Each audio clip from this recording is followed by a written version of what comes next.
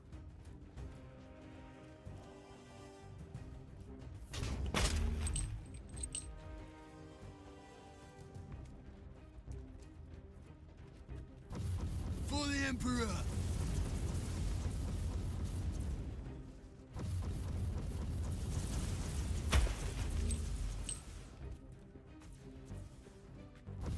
For the Emperor! Take it like a man, The guardsman! mere existence of the Xenos scum is a stain upon the galaxy.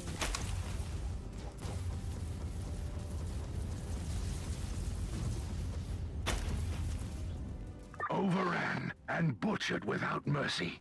A just end to the vial. Hey, yo, look at this fucking chest. Stronghold Holy is shit. ours. Move. The chest was just a bait. A treacherous trick from a treacherous enemy. For the No worries. Emperor! Fucking need him alive. At your command! For the Emperor, bruh. True. For the Emperor! I also gotta bully people more. I gotta call Nick stinky. Now, that's the kind of trolling that's... You know. That's a slippery slope. Charge! I search for the Emperor! See, I used to do that a lot, but I learned that that's a slippery slope. For the Emperor! It's more fun. It's more fun to fuck with people. Like feign. What is it? Die, maggots, die! Feign ignorance. Take it like a Pretend man. you don't know what's going on or what you're saying. It's more fun that way. Cause they're like they'll try so hard to be like it's this, and you're like, oh yeah, no, I totally The understand. Emperor well, But then you Inquisitor. say something that is clearly Your command! you don't understand, Die, maggots, die! and then they get more mad. Onwards! Don't think Guardsman is taking it for the Emperor. Oh. It's cause it's funny. Cause they get like, think of it like this. It's almost like I said, it's like a test where you're not directly trying to piss the person off that you're talking to. You're really just testing their level of patience. That's it. You're not attacking them. You're really not doing anything but playing dumb. Right? It's more of an insult on yourself that what you're doing, right?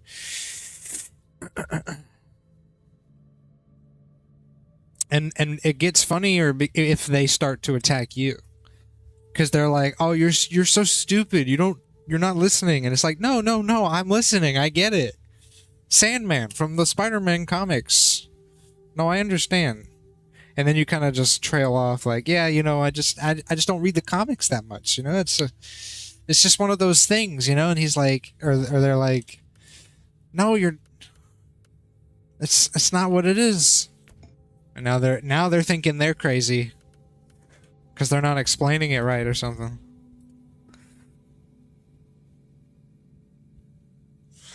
Listen, I'm a minion of chaos.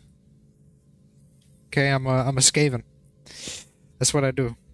I've mastered this skill to where I don't hurt anybody when I do this. I just taint their minds with chaos.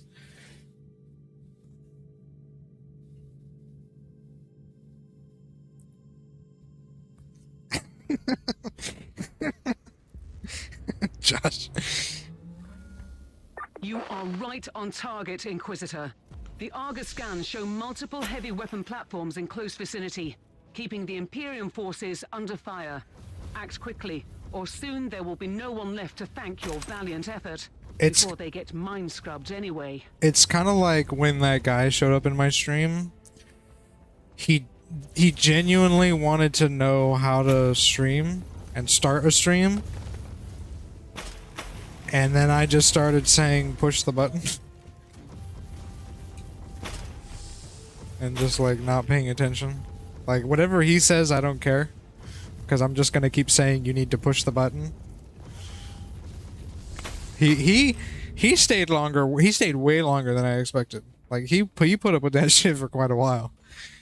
But you know, obviously, eventually he left. Kill the heretic. But it's like, oh man, I don't care.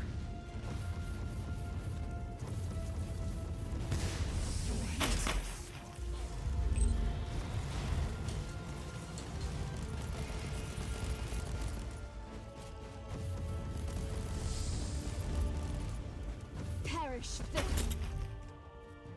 What am I doing? I'm just destroying targets. Okay.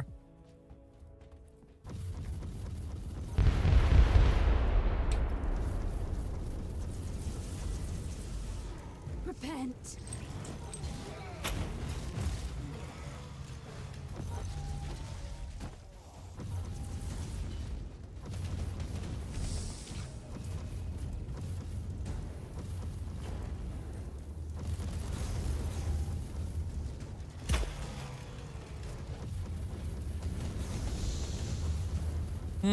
Fucked him up.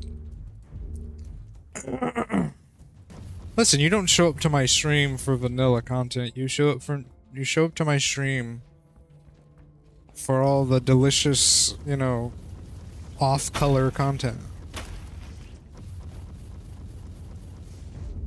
There's people who show up here to have serious discussions about games, and then I entertain those discussions.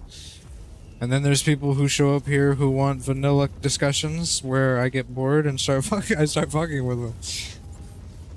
Okay.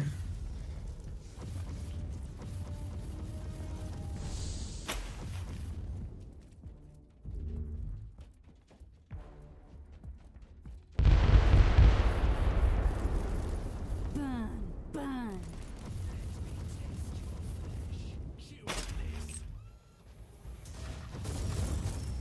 Alright. Let's fuck these guys.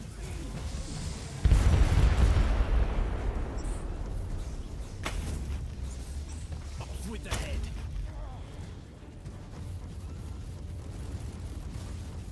Overheat.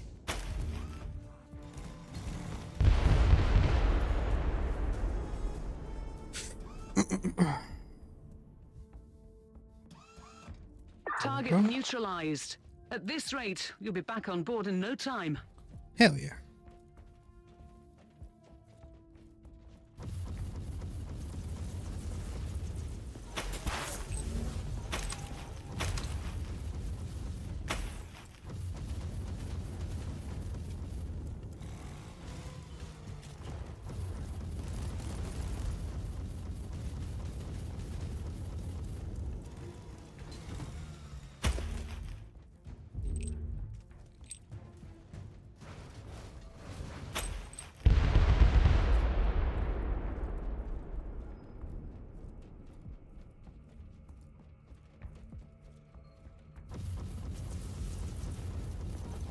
For the Emperor.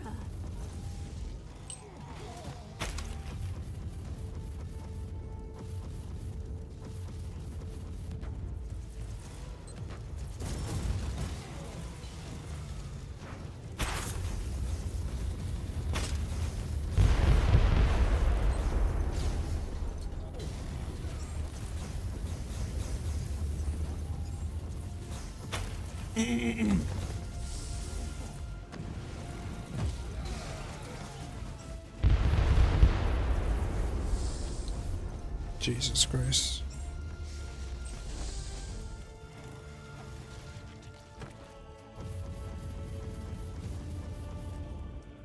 Look at that guy's dead body. What the fuck happened? Killed him so hard he started to levitate. Holy shit. I just like the kind of friendship where I call my friend old and they say my dark circles make it look like I stapled bat wings to my face. And then we both just laugh. Yeah, I mean, that's a solid friendship. Perish, filth. A friendship where you don't take things seriously is super nice. but you also have time to have like serious discussions sometimes. Maybe Burn. you got to find a solid balance. I mean, not everything can be serious all the time.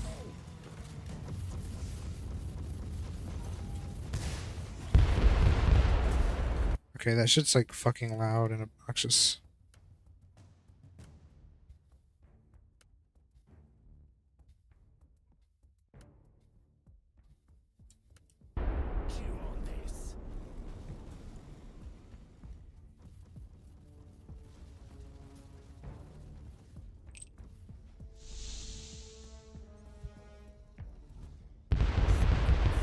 Why is that still fucking loud?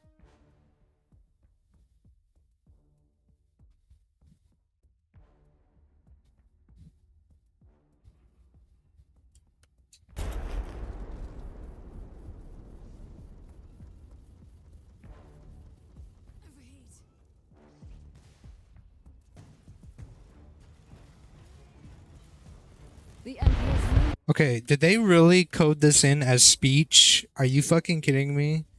You guys are fucking cringe.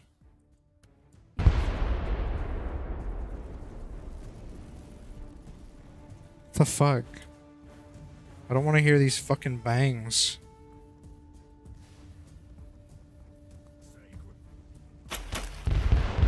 You gotta be kidding me. Is it UI? Like, what? How did they fucking code this shit?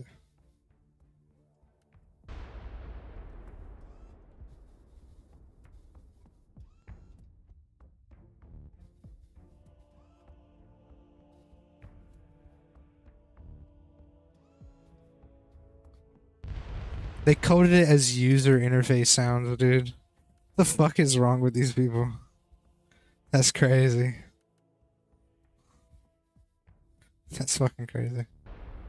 Let's hear it, come on.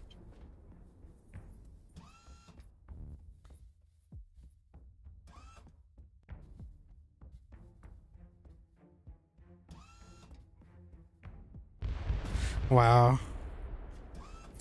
They coded the sound of the mortars as user interface sounds. Crazy. Hostile unit down. Rinse and repeat. In the name of the Emperor, of course. Of course. Honey boo boo. Wait. She's like offended now.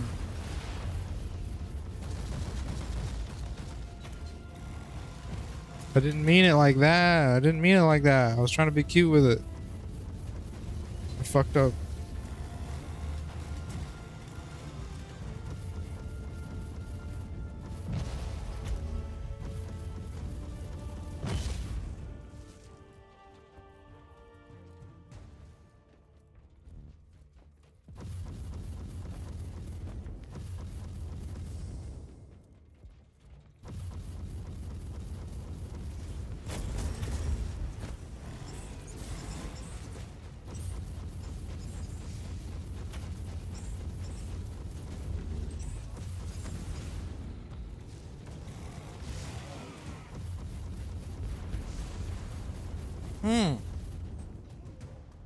I am eating bitches.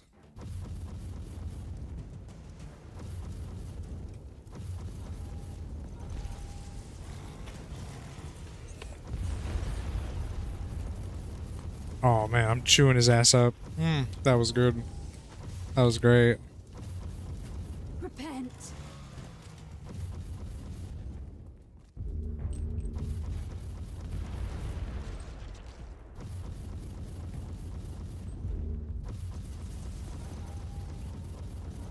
Overheat.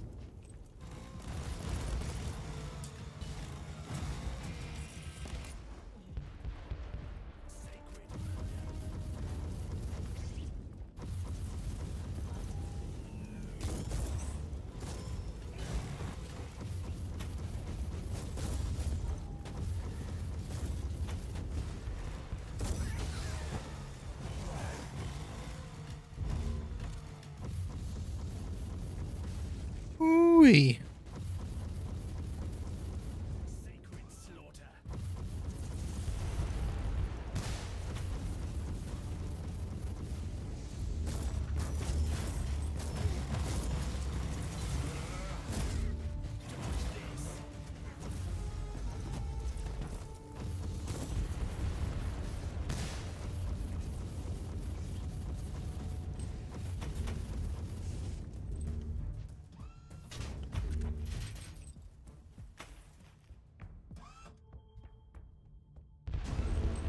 You are still alive and more or less in one piece.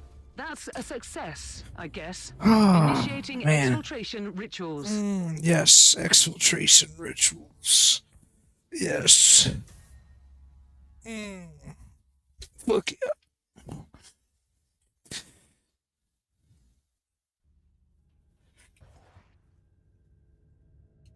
Nice, nice. Let's check our gear here.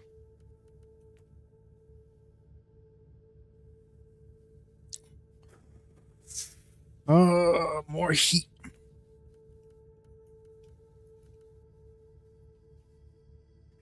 Negative 5% crit chance.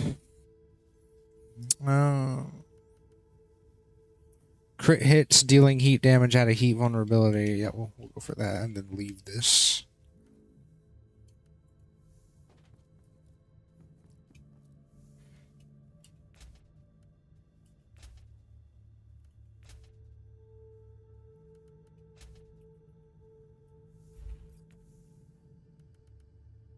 Nice, nice.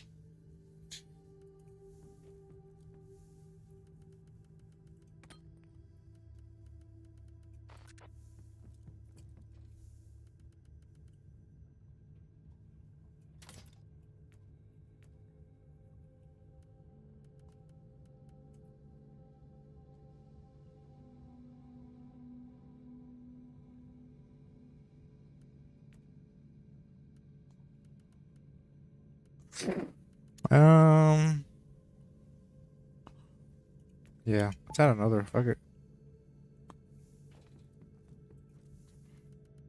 Can I grab?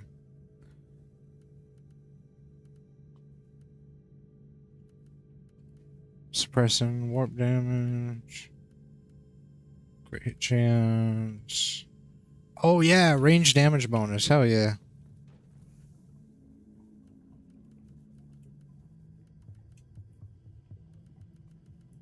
Hell yeah. This weapon finna fucking start a war. Okay, I see. So if I have the appropriate... I can upgrade. Okay, I need to start saving. That's the play. Start saving all things and just upgrade to the max for all of them. And okay. Okay. I see how we're playing this. Okay. Alright. I got it. I got you. I know what's going on.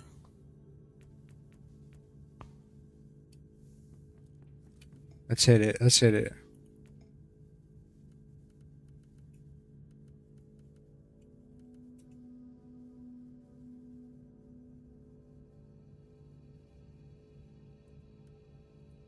Oh, yeah. Oh, yeah. Ah, yeah, this is happening.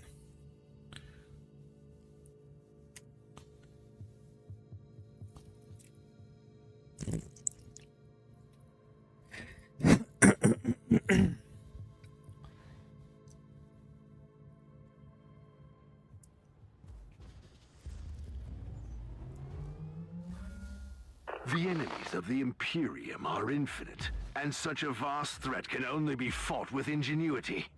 Kill the Masters, and you will render a sea of vermin helpless.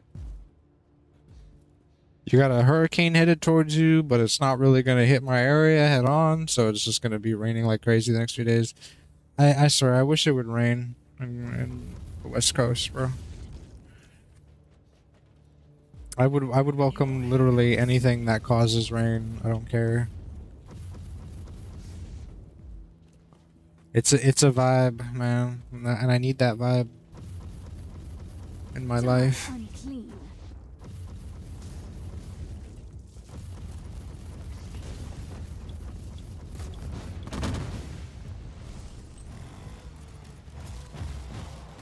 It's too sunny, you know. It's too sunny. It's too warm. It's too bright outside. People are too happy. I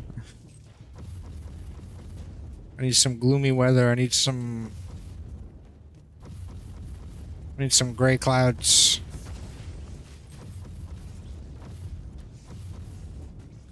I like rain. It means I don't have to feel bad about never going outside. Based. Exactly. So that's the vibe right there. Whoa.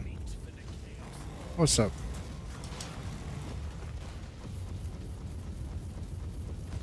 You fucked up.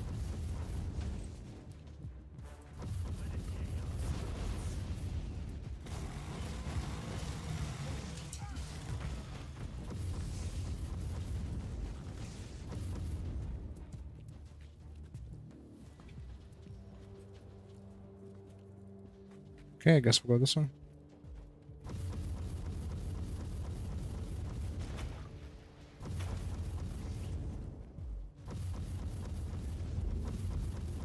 Oh.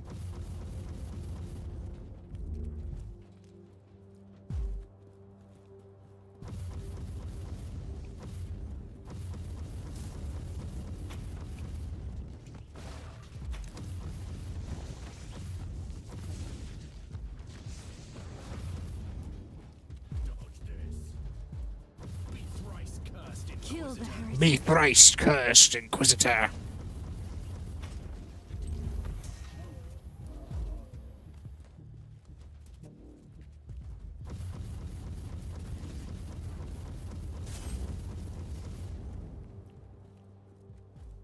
Is that gonna do? Nope. Okay. I was gonna say, is that gonna do something? Nope. I killed him too fast. Oh, yo, let's go. Actual boss fight. Die, heretic. Drop some goodies, bro. Let's go. My burn is so good. It We just deserve melts worse. him. Much worse. Man. I don't even know anymore.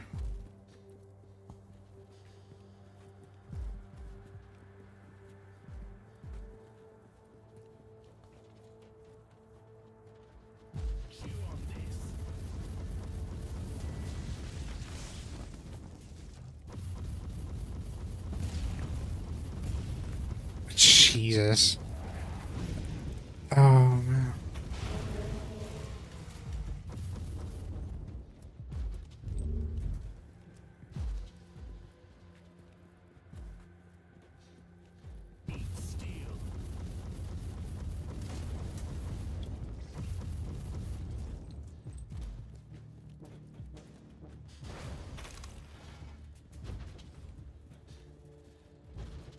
Like, I don't even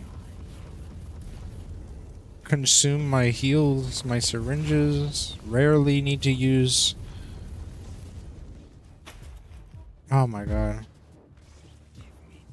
Rarely need to use my shields. I need to push it hard. I need to push this Void Crusade hard. See how far I can get. Inquisitor, electrospectral scanning revealed info fragments of high importance in close proximity. Info fragments, huh? Base.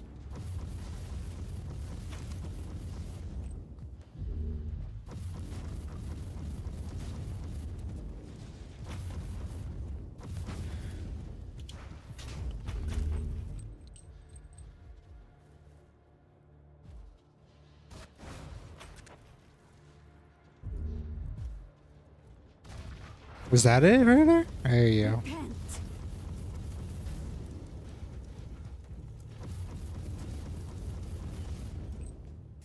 Blessed scanning psalms have been executed and indicate essential info fragments, Inquisitor. Hell yeah. Data has been enloaded. Got an info Hellish fragment. filth. Base.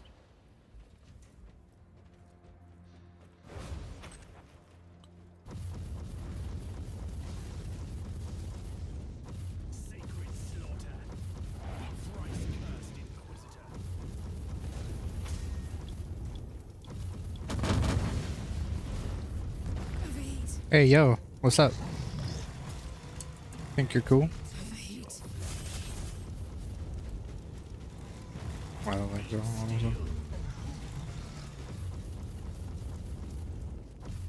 Duty prevails. Oh, whoa, I ate that explosion. Could have easily died there. That would have been a stupid way to fucking die. Holy shit.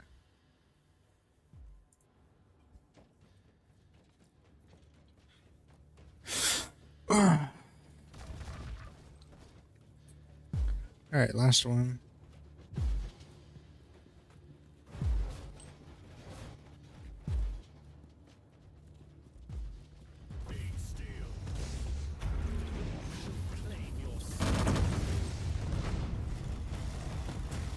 Bro, I'm in like the zone right now. This is so good. I just, you know, fuck.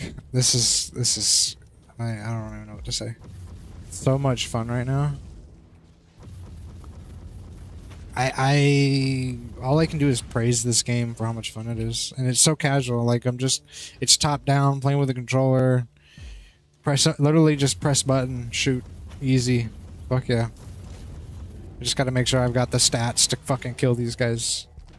Hell yeah. It's a stats game. That's all it is. And it's super easy, super chill. Oh my god. I didn't think when I played this that I would be playing it this much. Honestly. I thought I'd play it for a day and be like, okay, back to the other stuff. But no, this has become my fucking jam right now.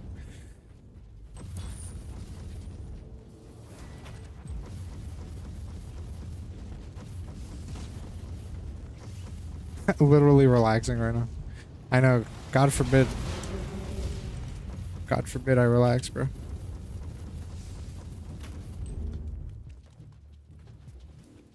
Did I ever finish with the upgrade process on this weapon?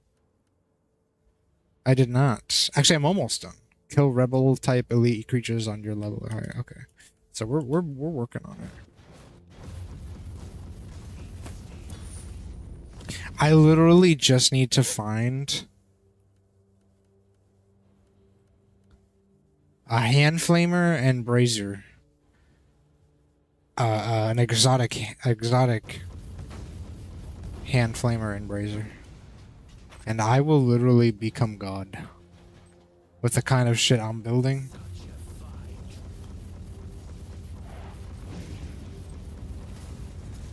Like, oh my god. An exotic with based stats would ruin it. It would ruin these enemies. You severed the head. Now you can watch the body wander aimlessly until it withers and dies. Rat God coming soon. True.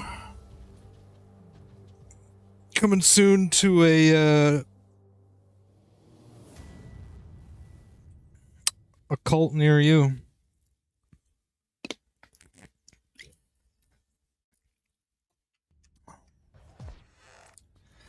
All right.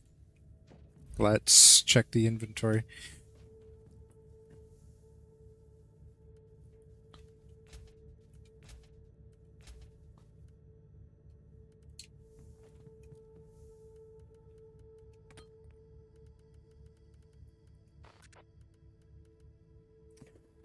Suppression gained on hit. Oh, the heat damage bonus for sure. For sure. Can I add? I can add another one. Oh my god. Okay, so you can have a max of 6 fucking shard plots. That's fucking crazy. Okay, so here's the deal. Here's the deal.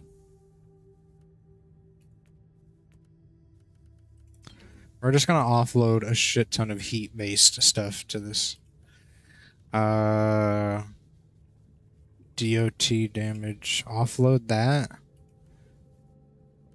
Load that up. Load that up. Come back here. Chance to release thunderbolts. Warp damage. DOT damage. Cooldown. Heat resist. Crit hit chance. Rain. Oh, yeah. Boom. There you go. Just damage on damage on damage on damage on damage. That's all we care about. DOT. Wait. Oh, okay, it's a different color. I was like, fuck. There you go.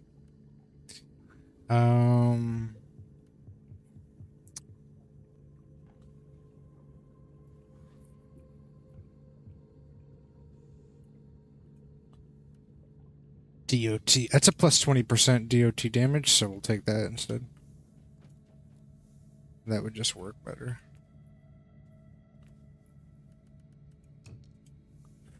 All right. And at this point, I think we're cooking. I think we're really cooking right now.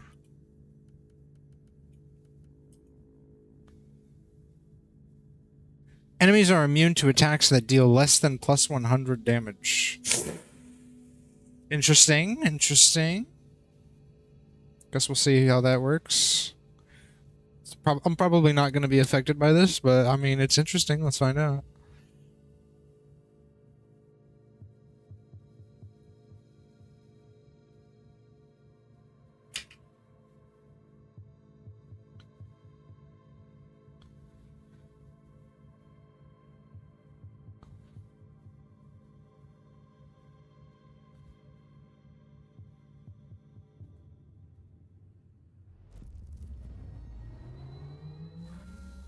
The enemies of the Imperium are infinite, and such a vast threat can only be fought with ingenuity. Kill the masters, and you will render a sea of vermin helpless. It's just that I'm shooting, like, the angle on those shots. I wasn't doing damage because the angle on those shots was weird.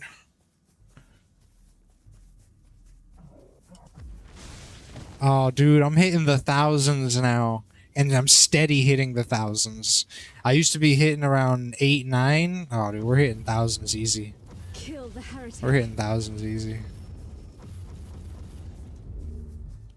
That one ability hit the thousands. Oh, yeah. Oh, yeah. Okay, so that one ability hits the thousands. Oh. Brother. Got me all hot and bothered over here with this shit. You want to turn me on? Here's how you do it. Die unclean. Show me a game that's casual, fun, and gives me stat bonuses like this. Now we're talking. Now we're cooking.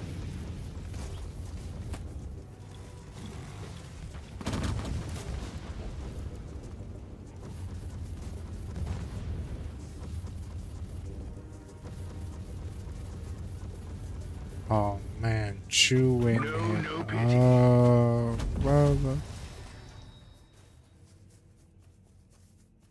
Brother. Brother.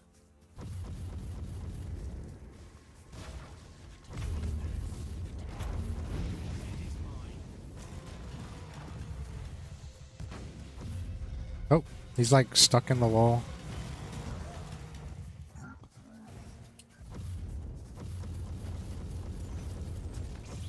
That was funny. I couldn't shoot him or do anything. My character would just run into the wall and try to shoot him.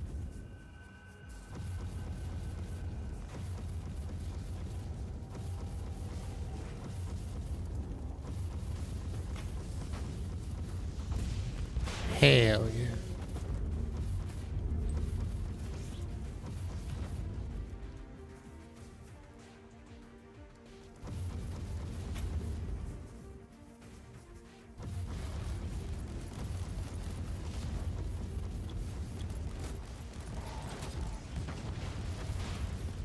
Oh shit, here we go. I'm actually getting suppressed now. But I'm out damaging them. I'm out damaging all of them.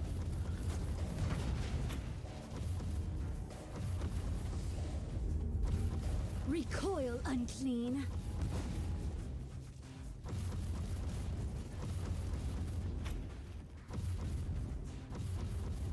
Overheat. Oh, that's what it is. We got the rocket launchers on deck. That's what it is. Those guys fucked me up.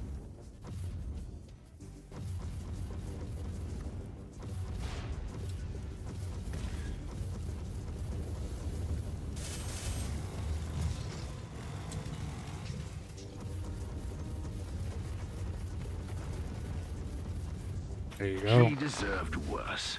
Much worse.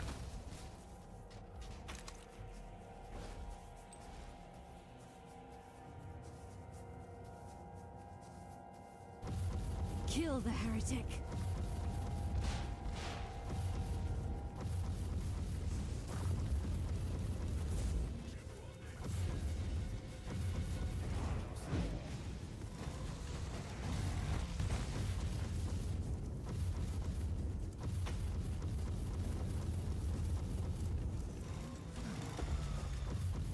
Get on your ass, buddy.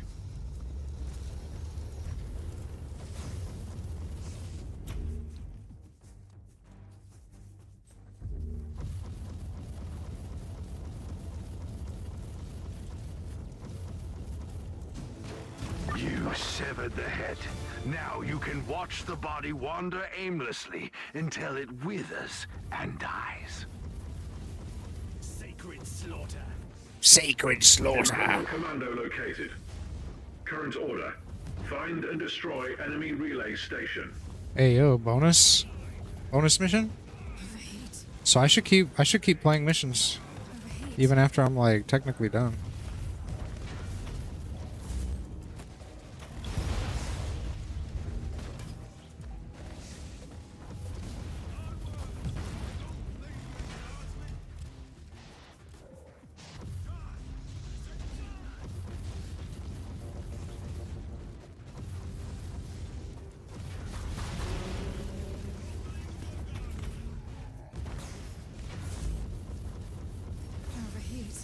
Based.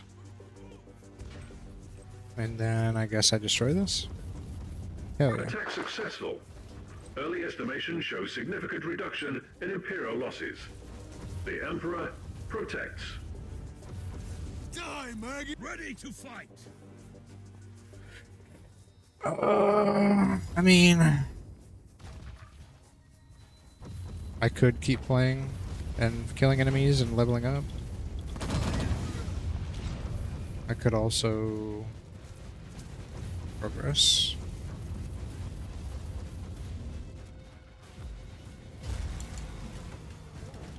Recoil unclean.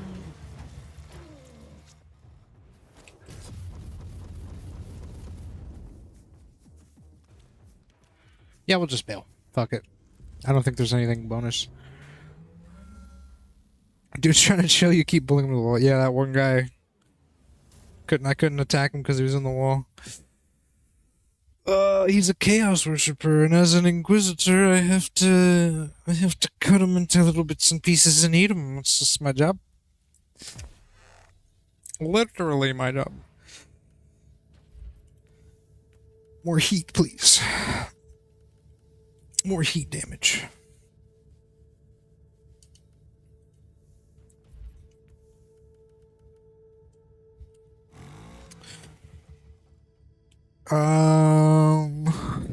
So at this point, this Sacred Slaughter weapon is like, it's good, but it's also becoming obsolete.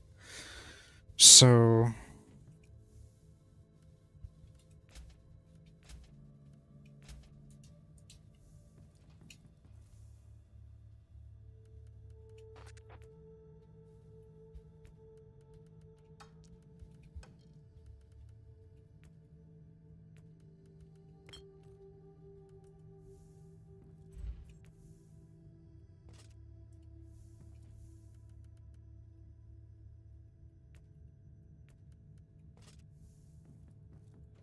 take a look here.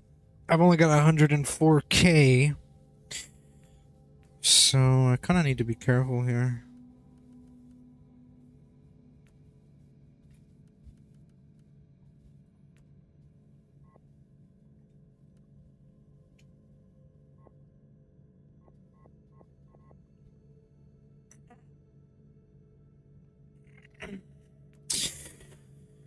You can invest. Combining psalm codes to craft more powerful ones. Improves the quality of item enchants by 20%. Improves quality of base attributes. Yeah, go with that.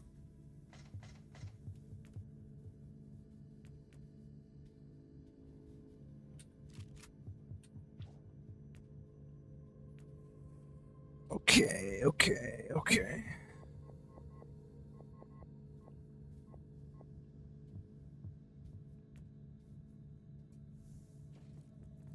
Let's... yeah. We'll leave it. Can't go that way. So we'll go this way.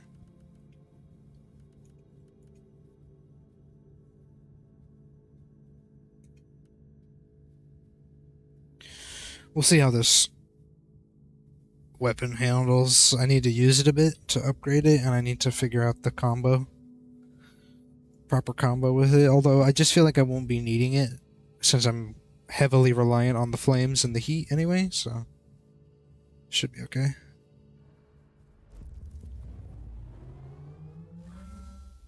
Transfer complete.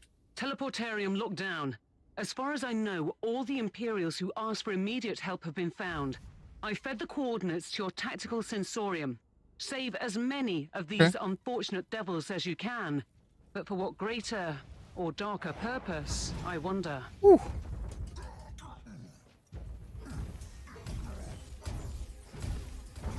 Oh, wow. Wow, this is actually fucking strong. I'm doing 1,000. I'm doing 1,200 per hit. That's insane. Okay, not bad, not bad. So what do I need to do with it? Kill enemies with crit hits, do damage with crit hits, deal damage. Okay, we'll just fucking kill people with this weapon then, and I'll unlock all the fucking stats. Based, come here, bitch. Where are you at? Eat dick. For the Emperor. Ooh, 2,300.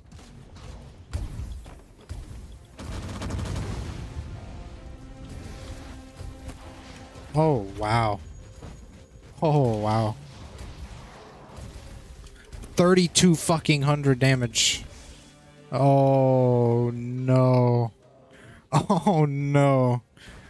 Oh, Lord have mercy. We just found the fucking...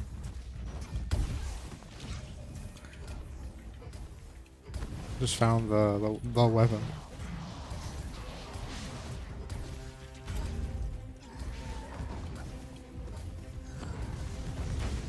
Holy shit. Whew. God fucking damn.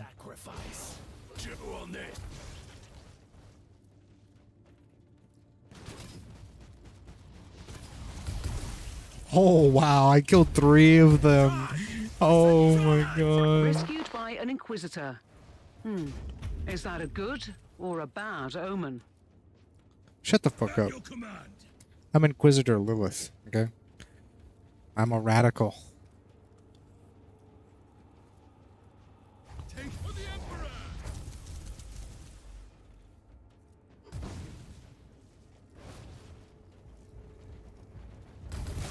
Oh, brother. So good.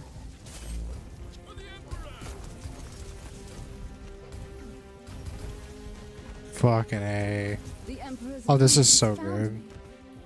This is so fucking good.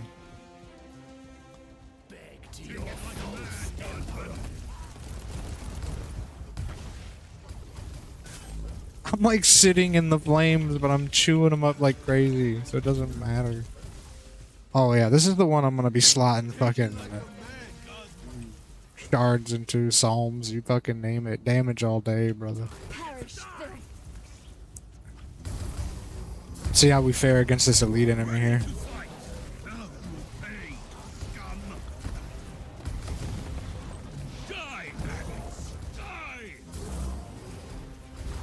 Oh, Man, I'm not even sweating. I'm not even sweating, man. These guys are nothing. I think the flames just became obsolete. This might be the main weapon. I don't know. I'm feeling a certain way right now about this fucking weapon. This is crazy.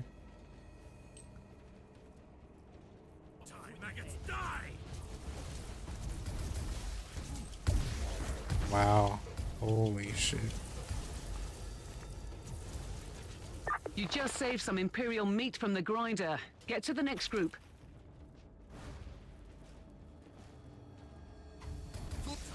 Oh my god.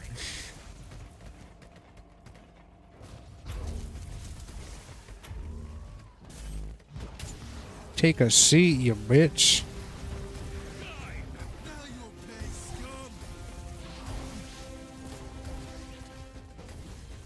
Ready to fight. Ready to fight. Oh, dude, the hook. That's so good.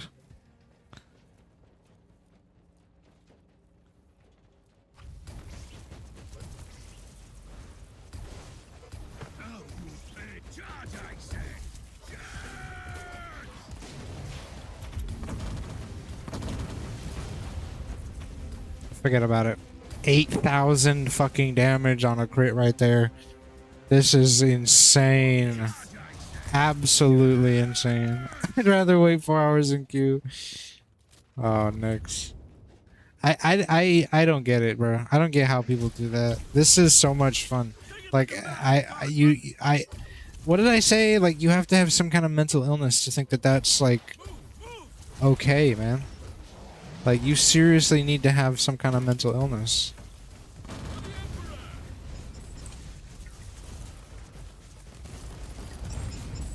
Charge! I said charge! No, take it like a man, Godsman. Take it like a man. Yes. Come here, you little bitch.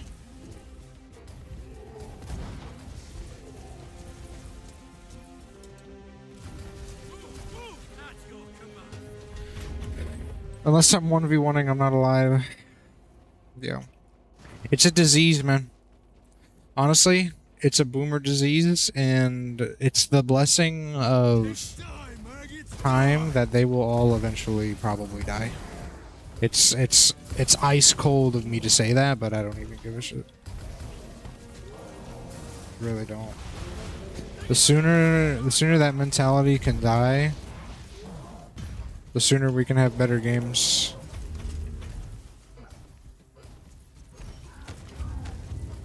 He's trying to beat the shit out of me, he just can't.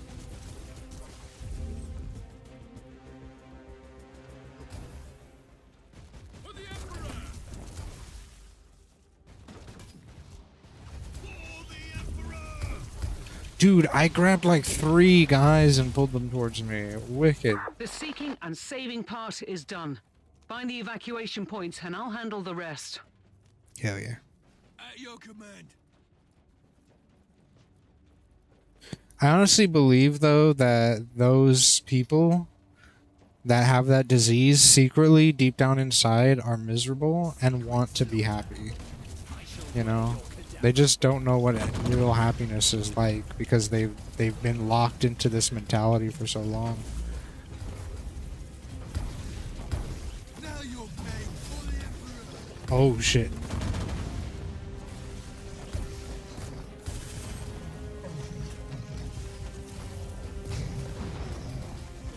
Dude, this weapon is fucking this guy up. Unbelievable. Yeah, the flames are no longer hitting the way they should.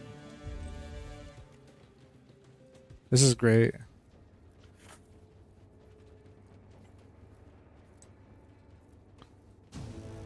Good job.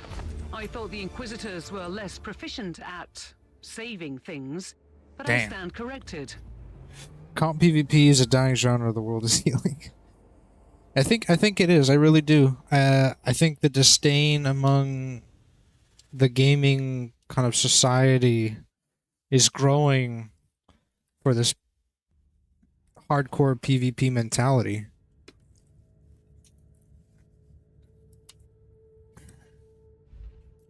Because at the end of the day, the people who make these PvP games need the casuals more than the casuals need these PvP games. They're not, it every single time, they're not making money off of these comp players. They don't care.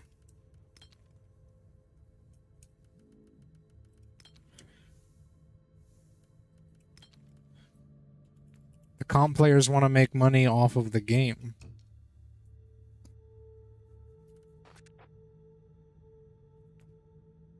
Let's scrap this. Let's take off the...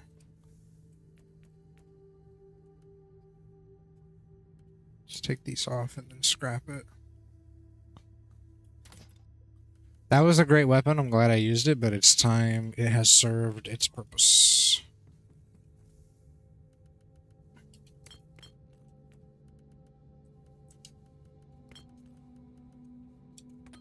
Go. Okay, let's invest in this weapon.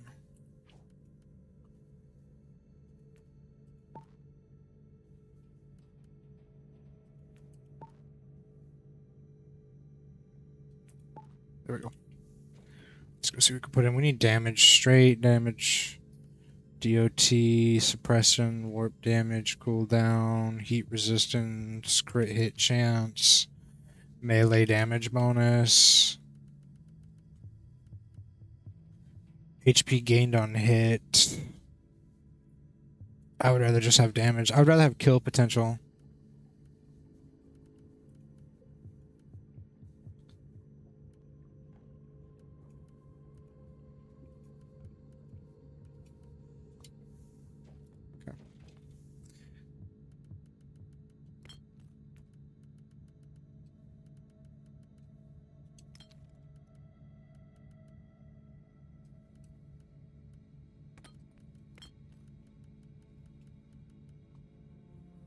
Okay, there we go. Head back into the Void Crusade.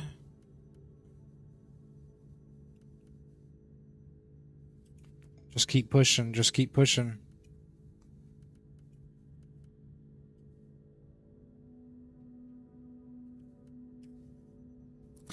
If the game doesn't have strafe jumping, it's a missed opportunity to add a level of complexity to the combat.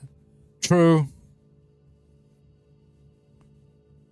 The mental disease of constantly needing to gatekeep the game from casual players must happen at all times.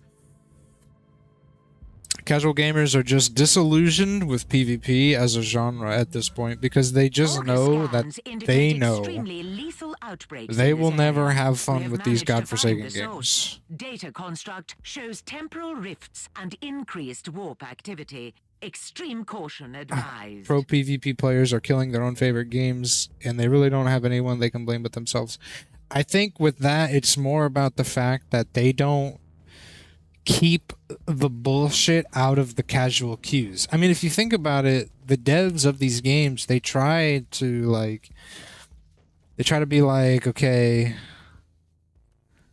we understand that the casual audience exists, and we want to provide a way for them to play our game. They get it. The problem is that the hardcore audience wants to abuse that. Right? Like, they're not interested in anything other than an ego boost. And that's what sucks.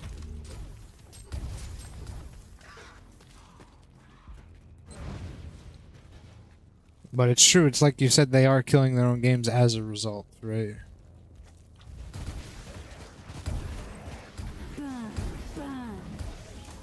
Fuck yeah.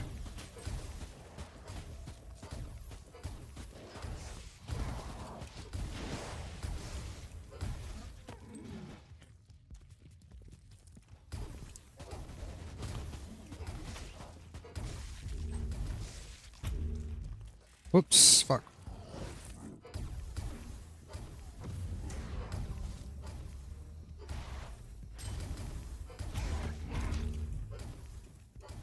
Casuals will play a game either way. What's most important is making it appealing to the pros. Esports is where the real money is. For the That's the irony, is that's what devs think, right? Like a lot of these devs who make these pro esports kind of games. But it's been proven that there's actually no money in esports like there is in real sports. Like in real sports, people actually buy like the shirts, they buy the merchandise, they do the pay-per-view, so there's money in that. In esports, there's nothing. None of these guys, not even the casual audience that just wants to watch esports, they don't fucking want to pay for any of this shit. They don't want to spend any money. That's why all the esports stuff is on Twitch for free whenever it's happening. Like usually that's the way it goes in actual tournaments, is they get ads spending, they get sponsors, you know?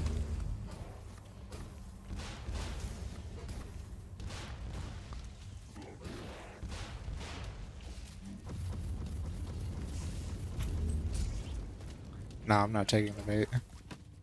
Because I know you're joking. You're bad at baiting me. retribution is here. Alright, see, this is why I got the flames right here. Kill the heretic. There we go.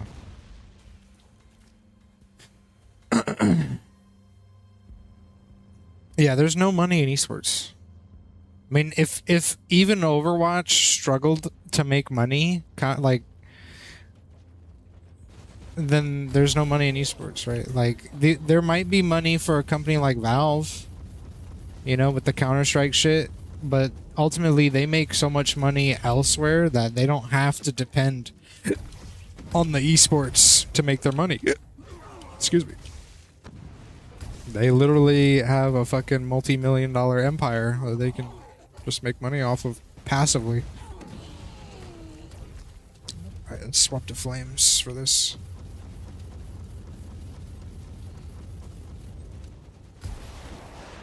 Scorched Earth Protocol, a rudimentary but effective solution.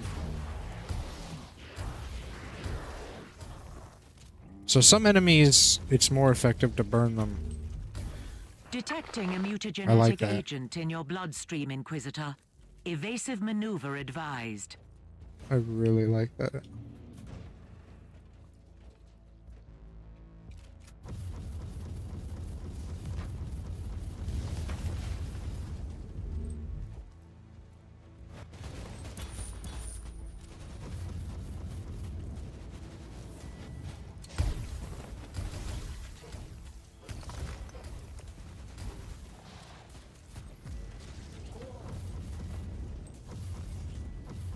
Sometimes you gotta burden the disease.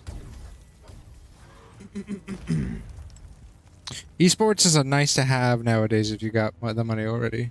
Well, yeah, for sure. You don't do esports to make Toil money. unclean. Not at all. I mean, I'm pretty sure there was a time when esports was considered for like ESPN, you know, like an official sports broadcasting For the Emperor. network.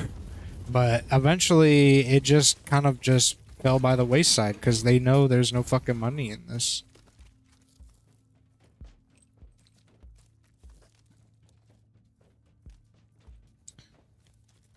I honestly believe A it's gas trap. because of how Not easy it at all. is Free to game. organize these Violence tournaments. solves every problem.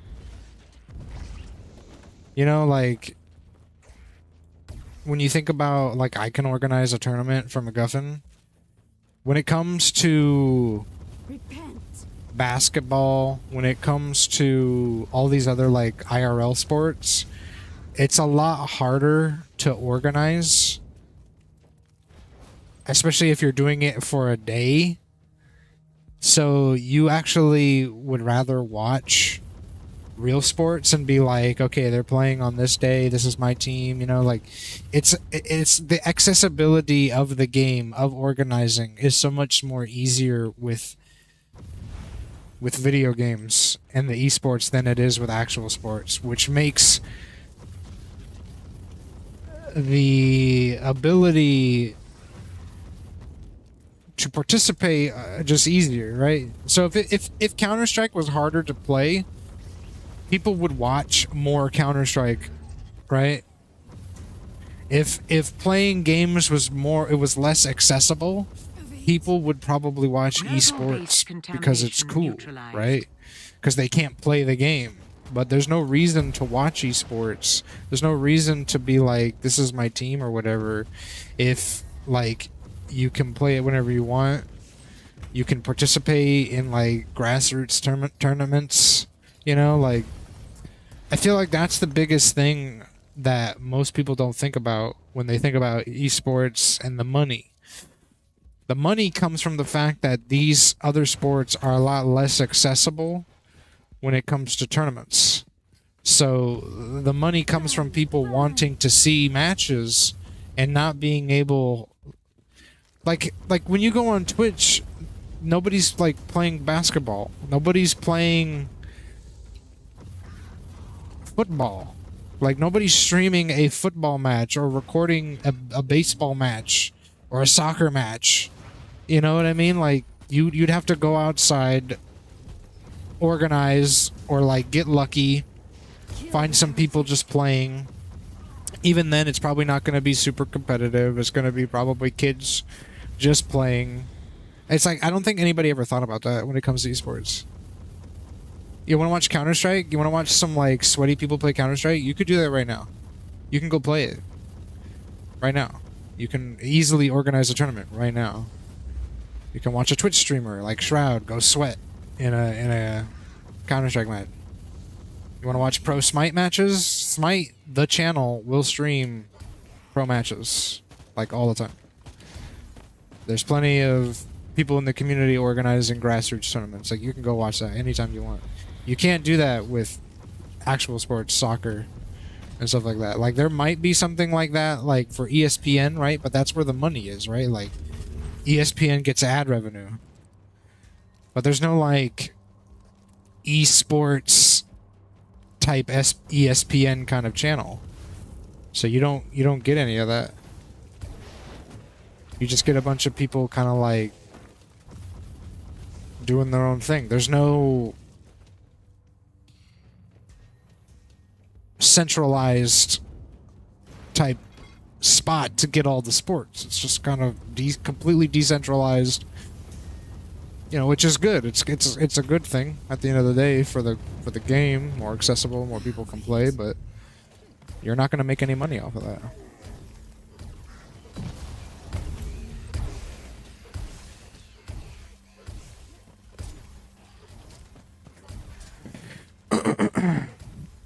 Yo, my team, Jammy Jeans, they got the yellow and shit-colored skin.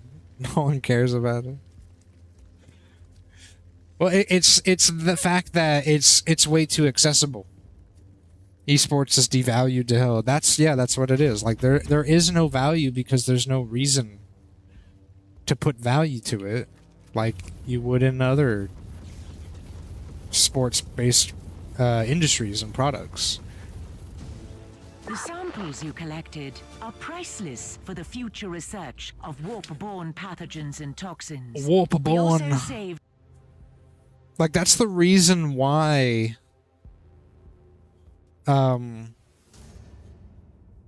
sports is so popular, like actual sports is so popular, is because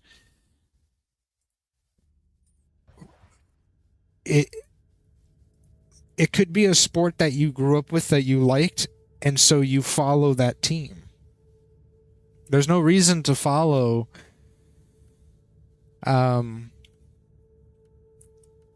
a Counter-Strike team, right? You might have grown up playing the game. You might follow someone that you like, and there might be people who do that, but like there's no reason there's no reason to follow it like actual sports. It's just there's doesn't make any sense.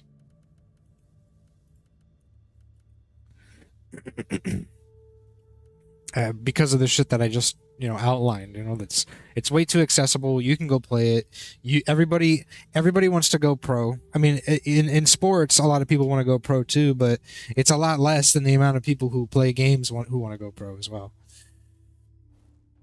Right? Like, that's the big thing. Transfer complete. Teleportarium locked down. As far as I know, all the Imperials who asked for immediate help have been found.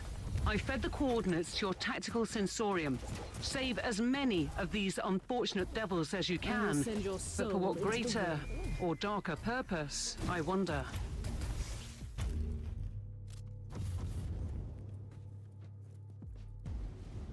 Okay, that's a servo. Let's go.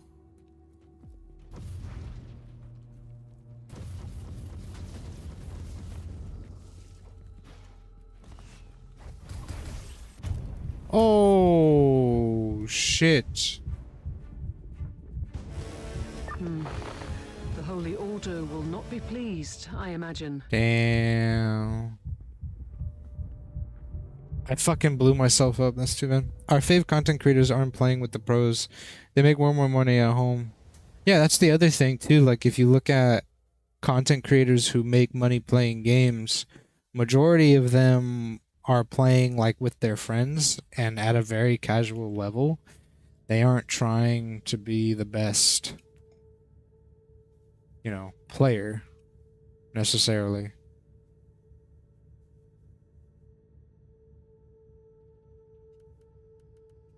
They're just trying to have fun. That's where the the disconnect happens, though. Like, that's where the disconnect with whatchamacallit,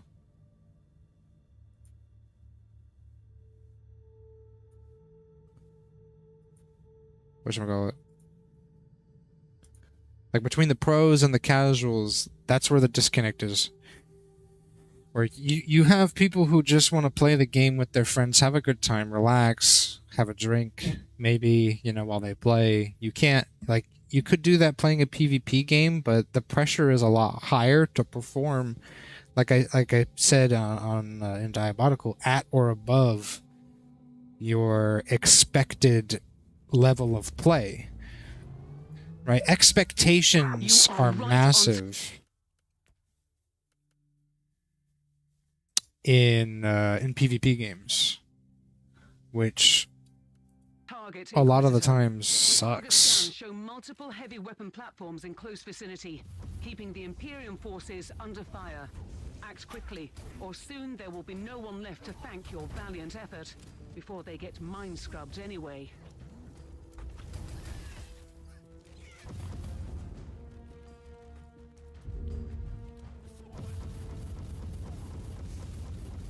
I'm glad I kept the flames. Holy shit. Actually coming in clutch a bit here.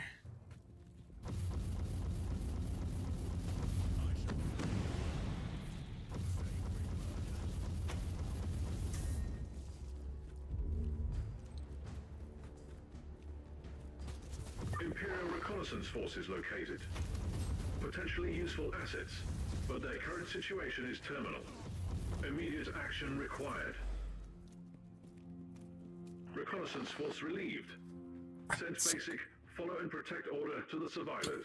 So ultimately, At your command.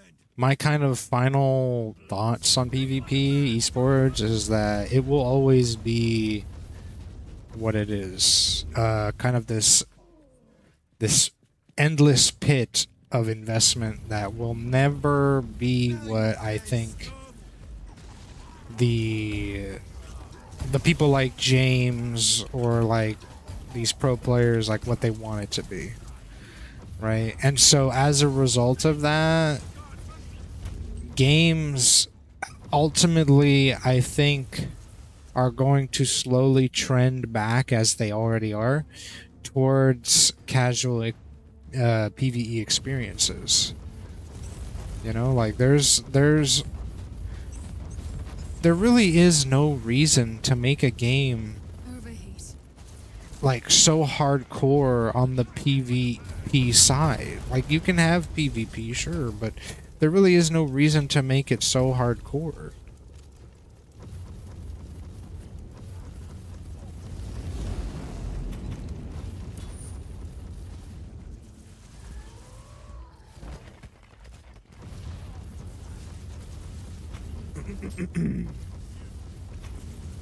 You know, back in the day, games were just fun. And it's almost like the pendulum, right? It's been swinging towards a direction for quite some time. It's been swinging towards the competitive PvP direction for quite some time. And whether it's been forced or like an artificial thing, like, I honestly believe a lot of companies were forcing it to be that way, and a lot of players were kind of just passively accepting it, but we've reached the point where players are no longer passively accepting it. They are actively rejecting it because it's ruining what would otherwise be good experiences with video games as an entertainment medium. And I think that is the biggest, like, it's the biggest issue facing games and games as an entertainment medium today. It's the fact that they are no longer being recognized as an entertainment medium, that they are being recognized as a source of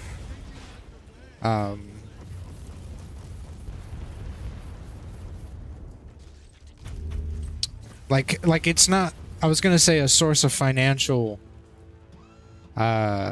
investment, but even more so than just you pay for the game, but there's also the let's figure out a way to get an esports thing set up so that way we make money off the esports, we can get money to the teams, and like, let's keep stacking the dollars, let's grow the industry even bigger.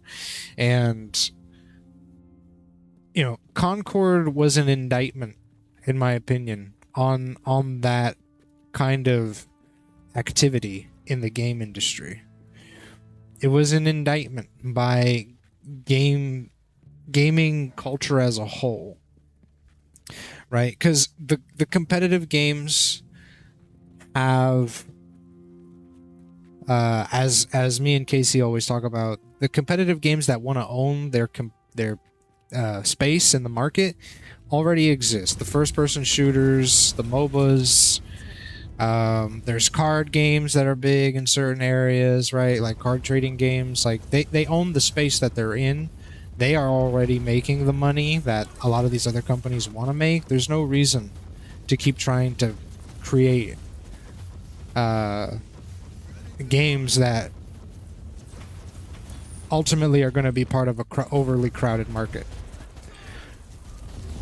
So that's why a game like Concord cannot exist. I mean, with all of the stuff about it that people complain about in terms of art direction and all that aside, at the end of the day, it's the fact that nobody wants these kinds of experiences anymore. They want the PvE experiences, they want the casual experiences. I mean, it's based off of the fact that some of the most popular games today are PvE experiences, are single-player experiences.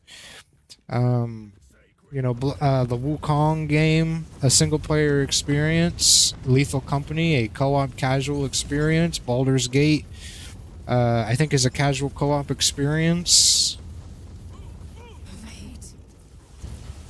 They're like, when you say what is the trend, what does the market look like, this is what it looks like. When you talk about market, when you talk about trends, you're looking at what people are buying and what people are valuing in the market. That's why they call it the invisible hand, right? The invisible hand of the market moves like a stock, for example, and the invisible hand is a metaphor for people's buying habits, right? They change regularly, but in terms of the gaming market, people did buy PvP games. They did play these games. They did value them at one point, but it's reached a point. Oh my god, I got fucking deleted. Jesus. No point in taking more risks. One last try. Oh shit, one last try.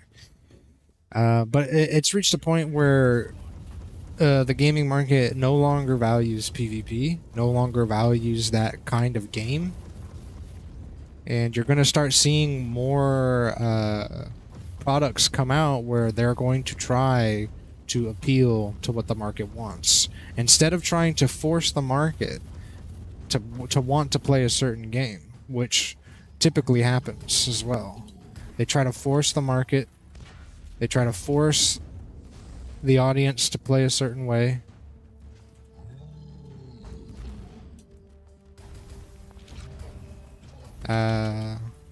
Or they try to tell the market what they want.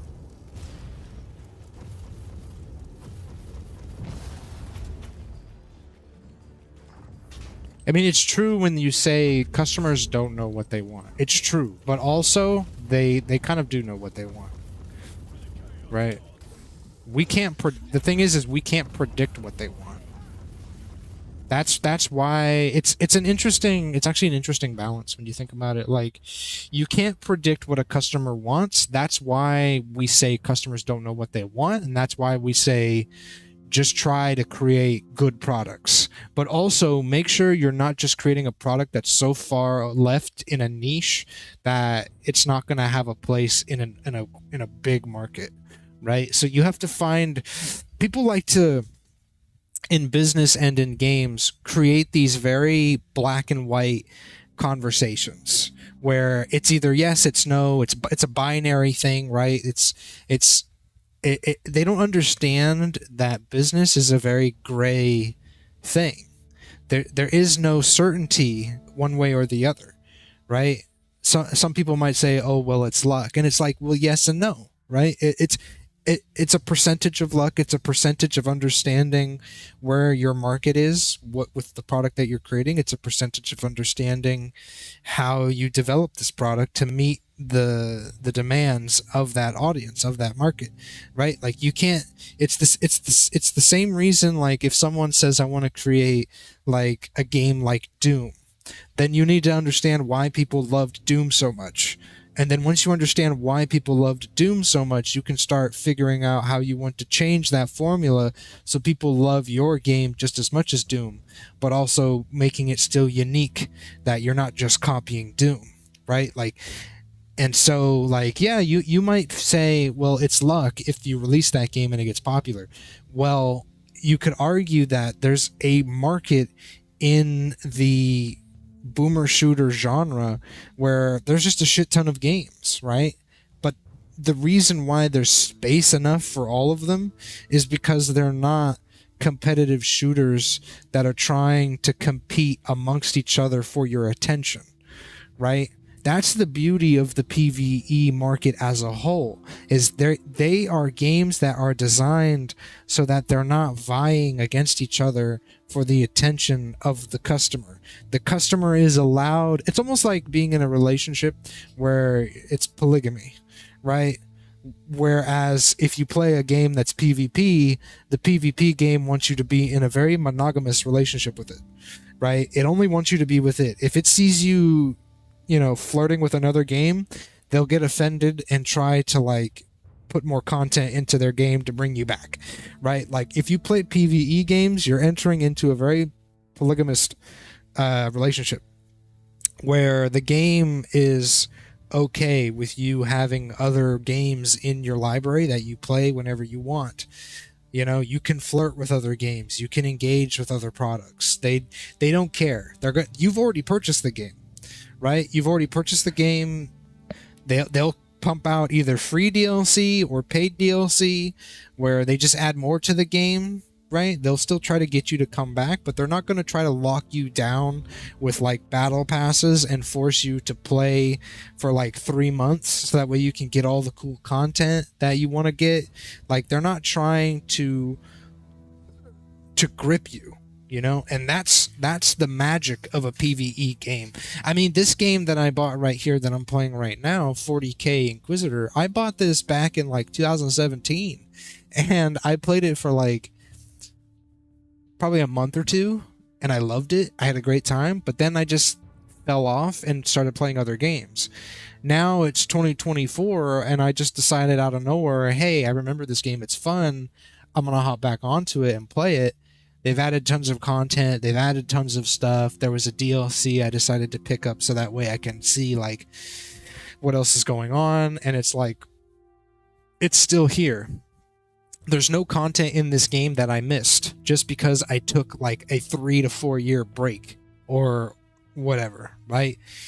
And that's why casuals love PvE games. That's why casuals will always be attracted to those games, because those games respect you as a customer, they respect your time, and they respect your money, right? They price themselves reasonably. You could pay for the $60 Call of Duty, but you pay for the $60 Call of Duty understanding that there's probably going to be more upcharges somewhere in that game, whether it's for cosmetics, you know, for other random shit, right? There's going to be constant ads in that game enticing you to buy more, buy the battle pass, buy all this crap, right? But in like a PvE game, you could pay less than $60, right? It could be an indie PvE game. It could be a AA industry PvE game.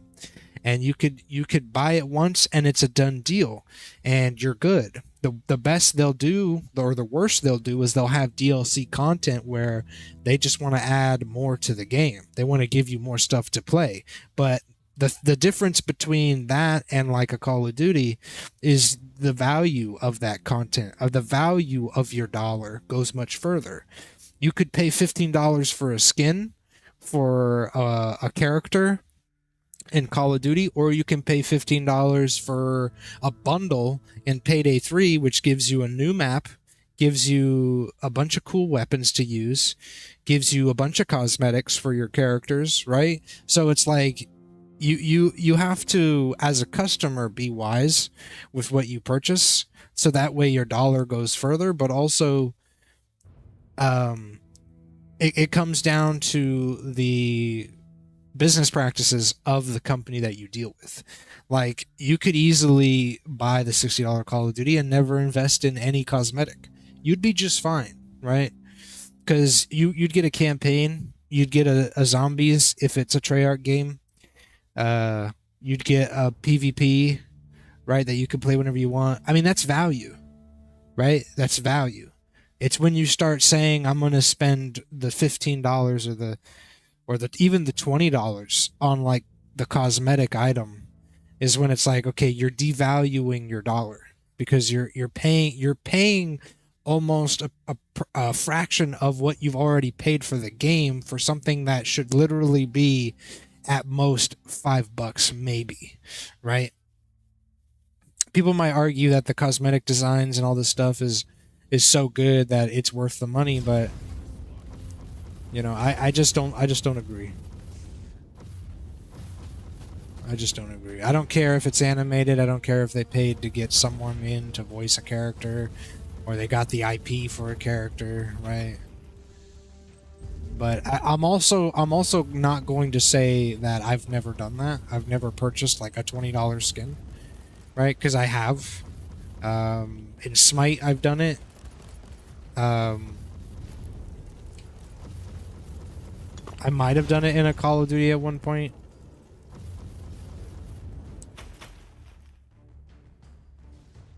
I'm trying to think of other games that I might have done it in. Like, I've done it, basically. Like, I'm not going to sit here and try to act like a hypocrite and be like, I'm holier than thou, when I'm not. But I'm just saying, when it comes to the business practices, this is why people, especially nowadays, are trending towards the PvE. It's a variety of things, right? It's the fact that the economy, the world economy is kind of struggling right now. Games are becoming more expensive. So people who buy games want to see more in what they purchase. They want to get more out of it, right? Like you'd probably get more out of a co-op casual that you can play with your friends than you would out of a PvP game, right? So there's a lot of factors that go into the fact that PvP is falling out of trend.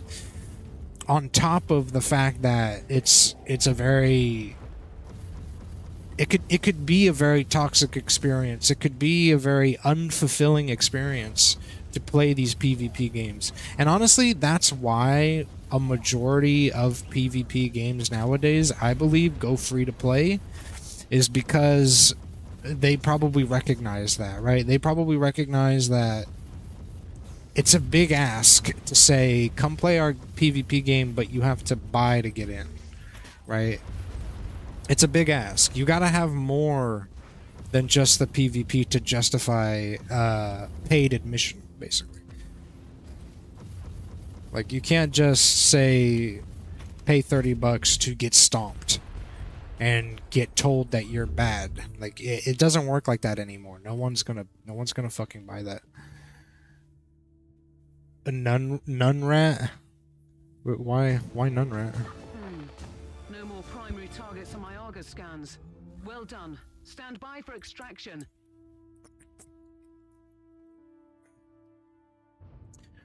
Why none rat, bro? What are you talking about? Are you being weird right now? Why are you being weird right now?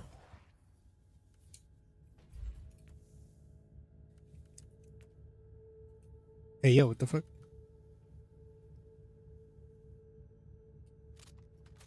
Okay, we can scrap that.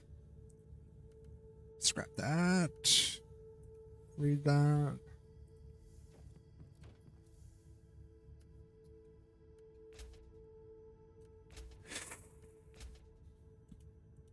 And come here. Salvage. Boom. Boom. Boom. Salvage. Sell. And back to the Void Crusade. So this is going to be tough. I think I'm done with the tarot cards. I need to push and get to the end and finish this shit. Difficulty's getting pretty fucking high right now.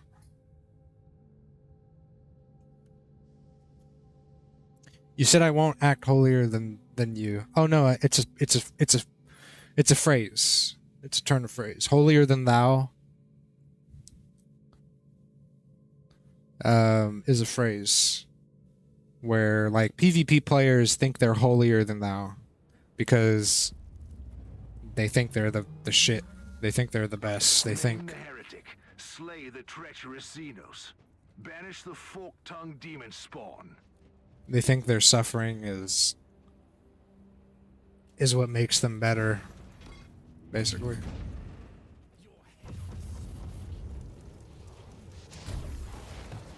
That's why I said it, but yeah, a nun rat would be cool. Big tittied nun rat. Calm down.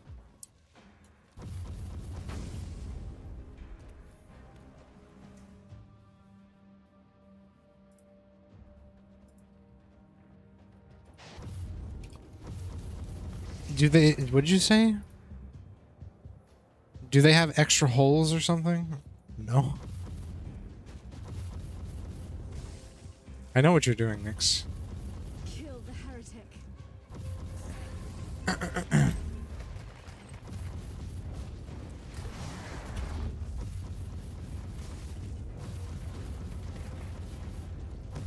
I know what you're doing. You can't pull a fast one on me, young man. Recoil, unclean.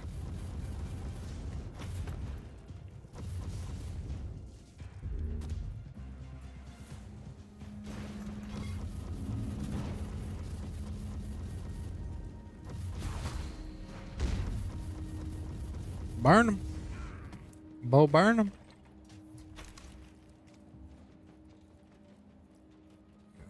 I just have to fucking kill everybody, okay. I'm down.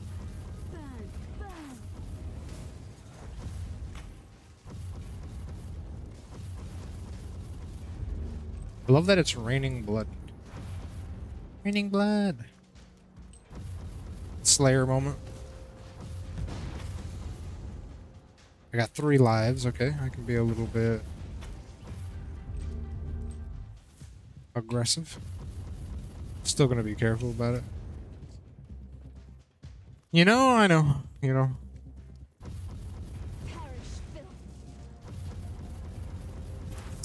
You know, I know. You know.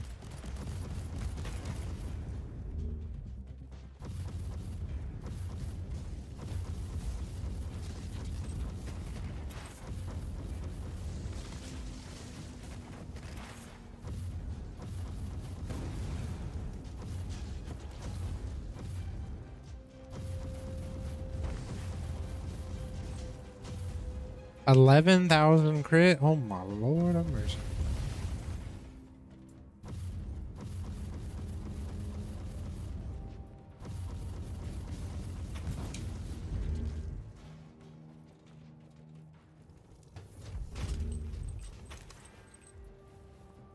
I guess I'll just do these Void Crusades to collect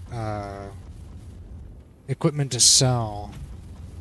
And then with the hope that by the end I can hit the void chests and get some good ass fucking items. That's probably gonna have to be the mentality.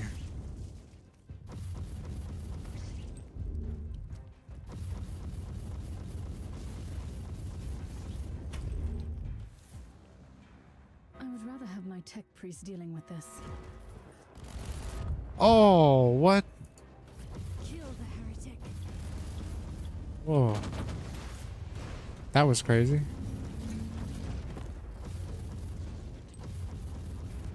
Fucking ate my health. Wild. It is harder, man. I gotta not fuck around here.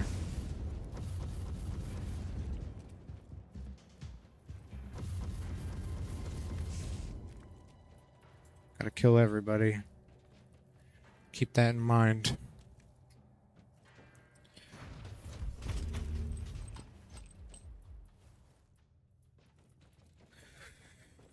Oh, man. Might have to finish this another day. This Void Crusade.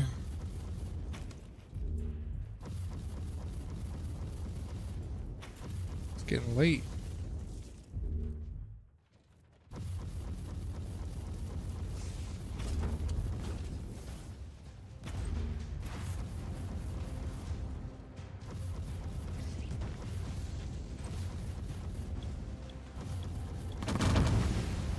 Hell yeah.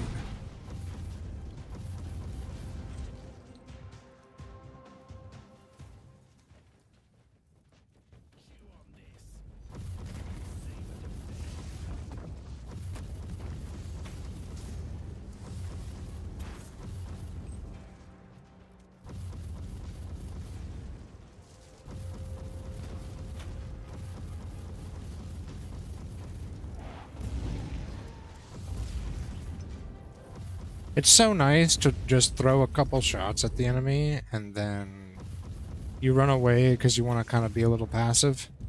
And then you come back and realize they've already died from the fucking burn. That's a special little thing.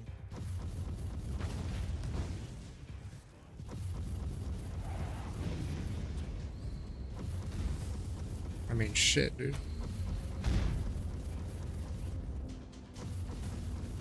Overheat. No.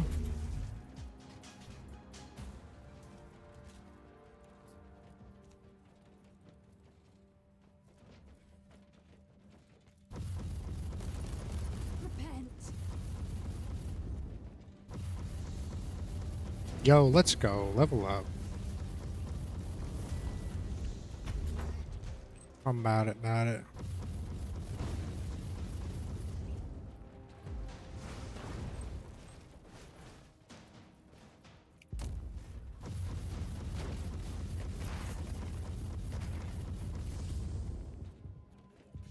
Some of these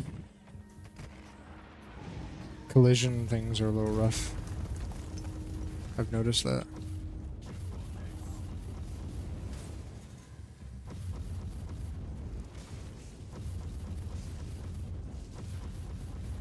Overheat. No. The battle is swinging our way. One last push and the victory is ours.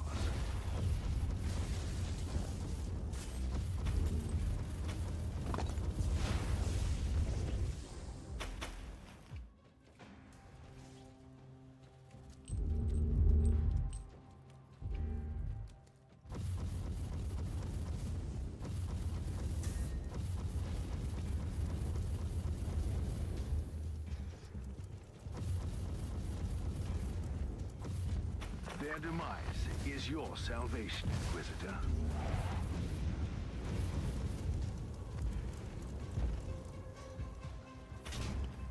Hey, yo, what the fuck is it? Blueprint.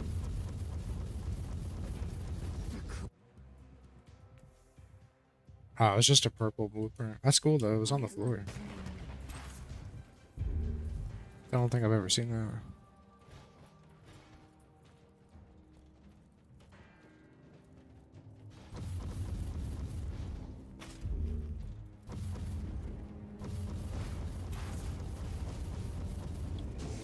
Based. Today is a good day.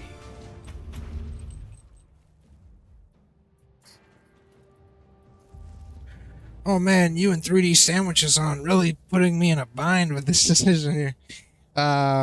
Casey, you just missed my whole fucking rant about fucking PvP, PvE, and the market of gaming.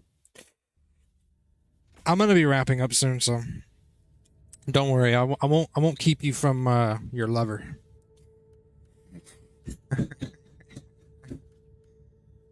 At least not for long.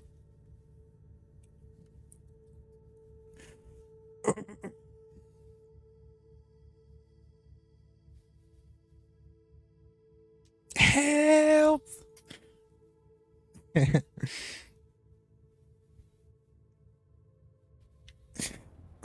I mean, the summary of what I talked about was basically just fucking. We've detected multiple reality distortion waves near you, Inquisitor. The warp gates The are trend active. of PvE I've activated the jealous from shields to protect the PvP sanity of my crew. was almost like the natural. It was the natural thing that was gonna happen.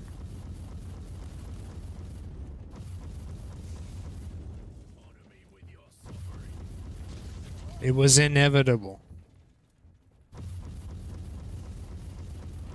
Oh, you know what I said? Something that you might appreciate a lot was about how the reason why esports would never be popular was because unlike a sport, an actual sport like football, soccer, or baseball, is like the way you organize tournaments and organize teams is a lot harder for those real sports. So it's a lot less accessible for people to like watch stuff like that. Like you can't just go on Twitch and watch amateur games. Like you're probably always going to be looking for those official ESPN or whatever games, right? And like they might have kind of these like college games or whatever, but it's like the accessibility is so much easier on the game side and the esports side. Like you could, if you wanted right now, go watch someone stream Counter-Strike. Like you can't just go watch someone play soccer. You couldn't even do that by walking outside. Like you'd have to get lucky that you found someone playing soccer. And so it's like the money is there for people who want to watch those sports happen. That's why you will never have a like ESPN esport kind of thing, because that's why there's no money in it. That's why no one will pay for it. It's because they don't have to. They can go play the game if they want to. They can go watch a streamer play matches. You know, like why buy a shirt of your team? You know, why go buy esport merch? There's no fucking reason to. Like, for the real sports, it would be because you don't you can't just go play it, right? So you play vicariously through the teams that play on like the big screen and the big games. That's usually what it is, right? That's why people get so invested in their team. It's almost like they're vicariously playing the game through the pros. There's no reason to do that for a game like Counter-Strike, Overwatch. There's no reason to do that in like an esport. You can, if you want to go play, go play. You can do it at any time. The accessibility options are there. Right, so there's no money in that for when it comes to PvP. And then I kind of tried to turn that into the conversation when it comes to PvE, is that's why PvE is like the bigger market, is because people are looking, because it feels like the game industry has been trying to force the esport market, where games are at their best as an entertainment medium. They're not at their best when we're trying to make PvP this serious thing. Like, you can still have a serious group of people like who take the game seriously, but like there's no reason for the company to take it seriously, like at all.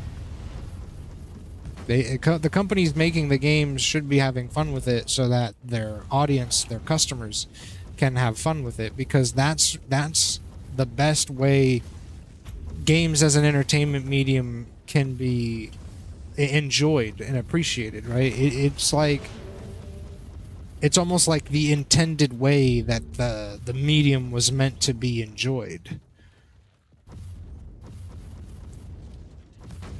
And then I think you know, Concord was the kind of indictment of that mentality that we need to force, you know, these PvP experiences on the customer. They don't want it anymore. There was a time where they passively probably would have just accepted, you know, the PvP is like the only thing in the game. But nowadays, the gaming audience has gotten wiser, and they've experienced it enough that they will not accept only PvP or hardcore PvP games any longer. That's why they're falling out of trend. We've spent so many years with the pendulum swinging in one way that in recent years the pendulum has been starting to swing back towards gaming as an entertainment medium, you know, with games like the single player experiences, the Lethal Companies, the Wukongs, whatever, that people are realizing where the fun is, where the entertainment is, right? Nobody really cares about watching high-level esports either. That's why they watch streamers that provide more entertainment value. Exactly, right? Like, that's the thing, is like, if you watched an ESPN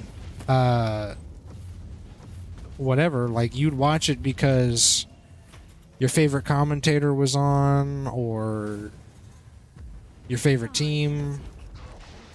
You might watch the shows where they talk about like what happened during the day, right? And you'll have the commentators just talking about it. It's like there's value there, because you can't just go watch a VOD. You can't just go watch the streamers play it, right? There's no value in the esports because it's so accessible. Like you can't go probably 5 seconds Googling or going to Twitch and searching like Counter-Strike and not finding a match that you could watch, like of someone playing and talking and engaging with the audience, like, and commentating their own work or whatever. Like, it's just funny to me that's kind of, it's weird to me that people thought there might be money in esports when this is a reality, right? Like, this is the reality of the situation. It's almost as if they didn't think, they just don't think about this. They don't want to think about this. They just see dollar signs. Overwatch was also kind of a bait and switch with the casuals perspective. They were expecting this fun PvP game, then the crushing reality of the sweats kind of ruined the experience. Yeah.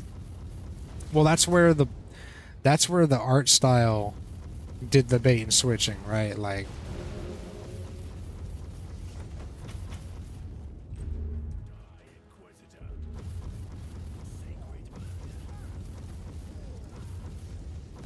the art style really sells this idea that this is a very casual experience, but it's not. One less gateway into the madness. And to that point, like the fact that you can technically make, if you wanted to as a dev, a PvP game and try to separate sweats from the casuals, but ultimately that effort is going to be abused by the hardcore audience, right? Like, And that's the penitence for my greed. they will pub stomp in the casual queues. They will abuse the systems that are put in place to separate the two, right? So, you know, you as a casual player, you think, oh, I'm going to trust the casual queue. I'm going to go play, like, quick play. But then that trust is kind of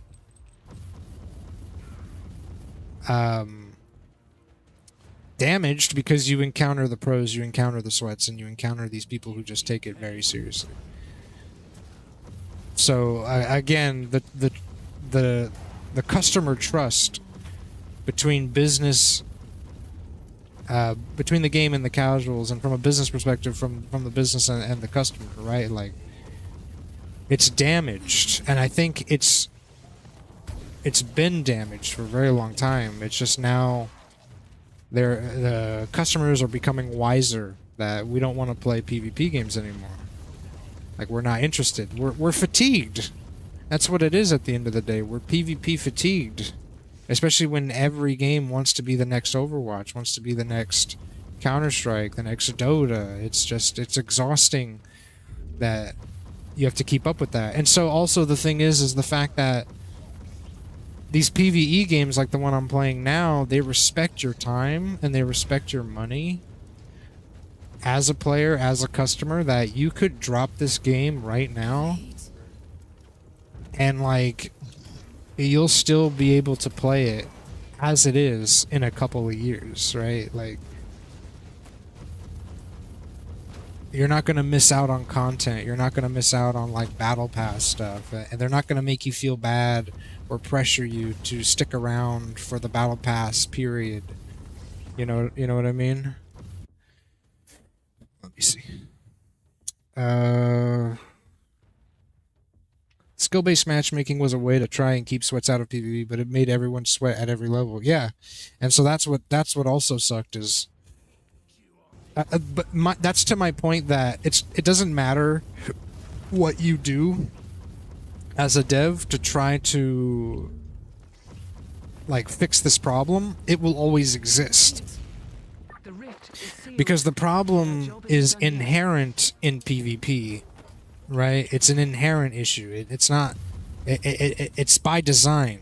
Like, can you even call it an issue? Basically, at some point, it's a feature that PvP games will be hyper competitive at some point, always, no matter what, because that is almost the nature of PvP products,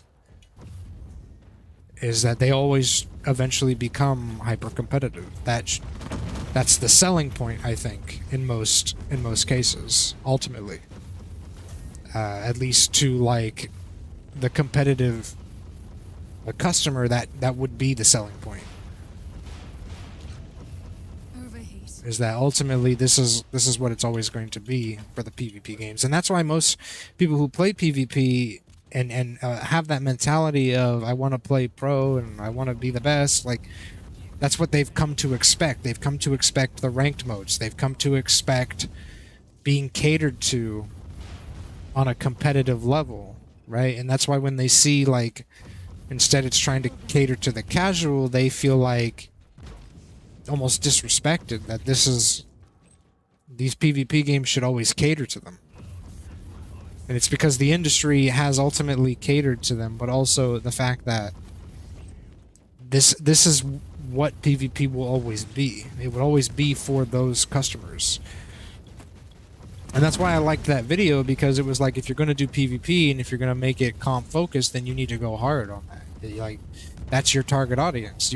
You can't have both. You can't have your cake and eat it too. A PvP game that tries to reach out to casuals and to competitive players. It's just not feasible. Even if you try to make like with Rogue, if you tried to make the experience casual by using Rogue system, you see, this is why I think the Rogue PvP will never work. It will always be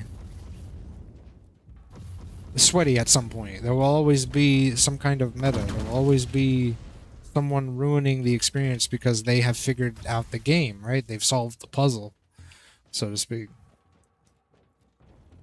I have that kind of experience with Splatoon. Like, I get my ass kicked by tryhards during every Splatfest, and I have infinitely more fun playing Salmon Run. Salmon Run? That must be a game mode.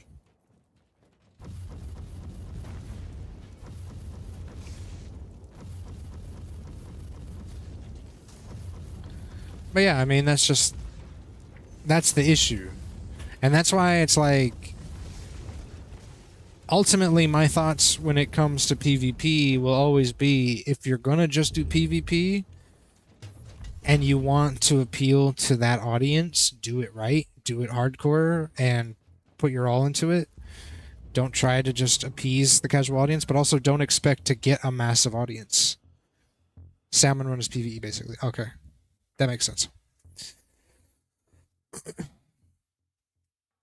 Like, you should expect, like with Diabolical, I'm sure they expected that they aren't going to get a massive audience, as they should.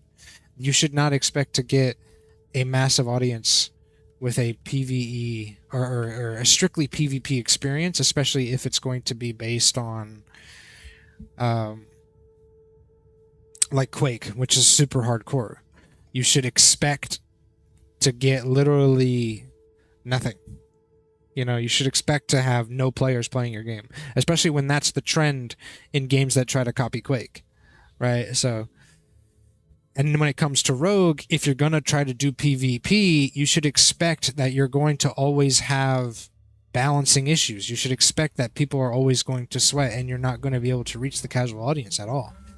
You know? You should expect that. Like, even like Space Marine 2's PvP, as casual as it is by design, you still face people who are going to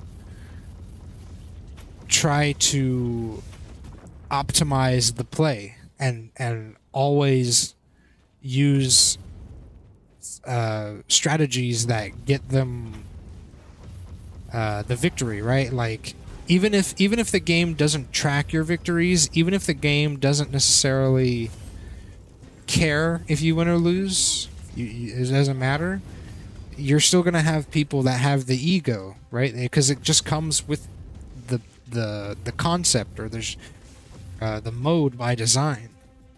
Like, you're never going to have a truly casual PvP experience. It will never happen. Period. And so people should stop trying to make it happen.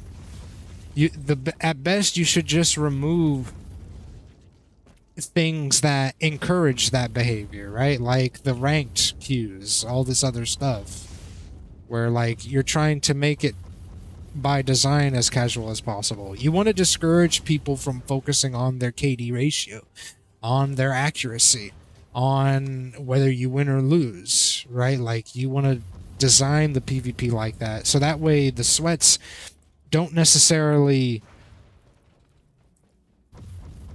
give up on being sweats, but give up on the game as a whole, because it's not catering to them and their sense of ego.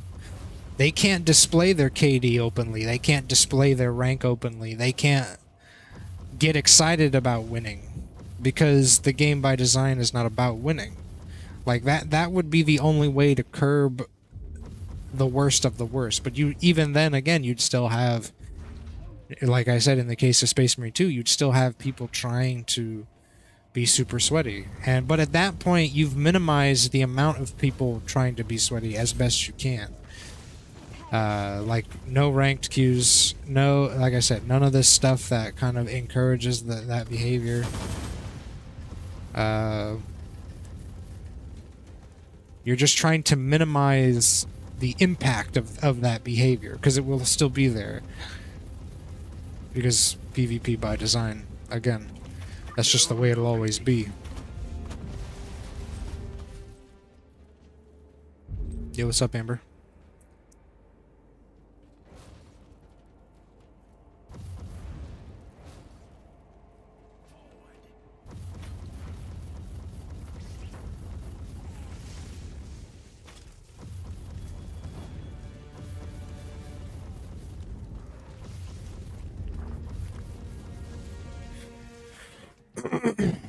So yeah, that's ultimately why my opinion on Rogue comes down to the fact that they need to stop caring about PvP. They need to stop caring about Boomer Island. They need to stop caring about catering to those people, because they don't care.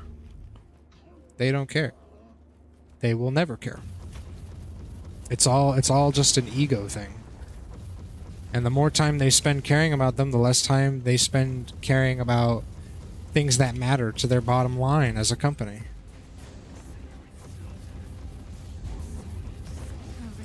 And the sooner they go out of business, basically.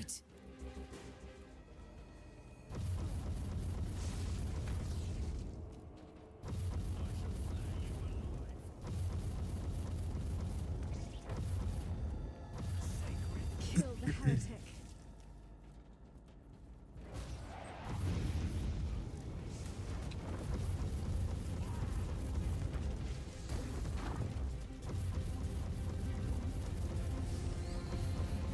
Start putting in playtime caps for PvP so everyone can only play for a few hours every weekend. Oh, bro, that'd be so funny.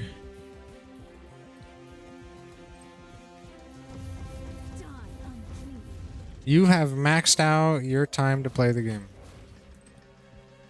And then it says, go touch grass. That'd be funny.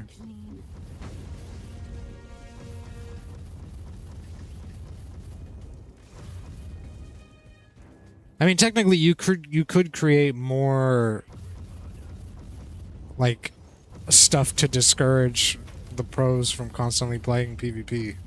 Like, you could technically do that if you really wanted to. Well, I mean, you could always just not make a PvP, but yeah.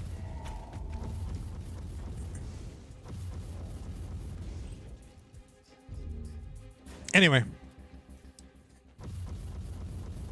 I actually kind of went on another tangent there, but that was the gist of the previous tangent, along with a little bit of extra.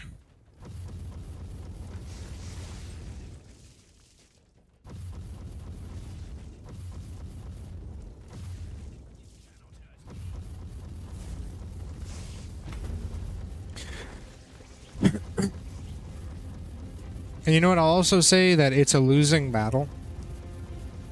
Like that quote about fun in that video, how it's a losing battle. It's the same way with PvP. It's just never going to be good enough. No matter what you do. Like you have to. That's why we always say, like, these games that exist already, they own their space.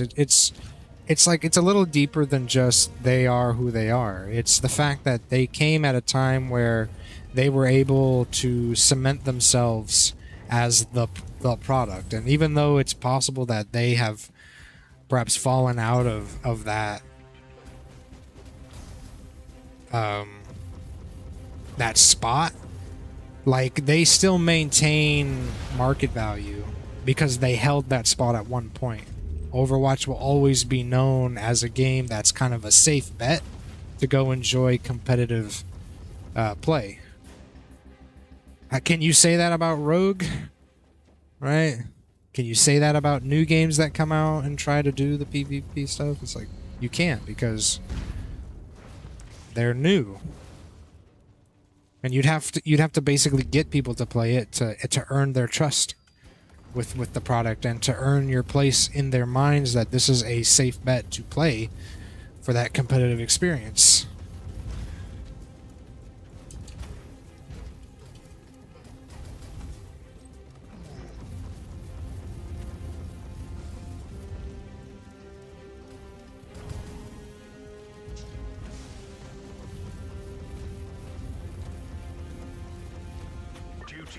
PvP is never better than when a game launches and nobody knows anything about the game yet. Yeah, you know, I will say Apex had that thing going for it. But what they also had, again, was pre-existing, like, notoriety, right? Like, I remember when Apex came out, it wasn't that it was Apex, it was that the Titanfall guys released a game, right? And then before Titanfall came out, it was the Call of Duty guys are making a game. So, like, they had pre-existing notoriety to kind of create the illusion that this is going to be a safe bet, right?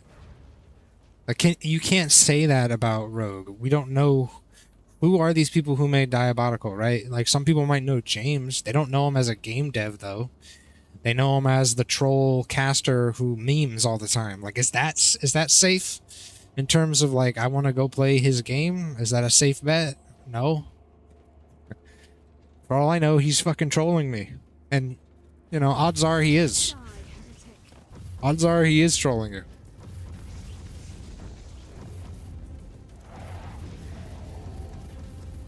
But that's part of my thing about the PvP stuff is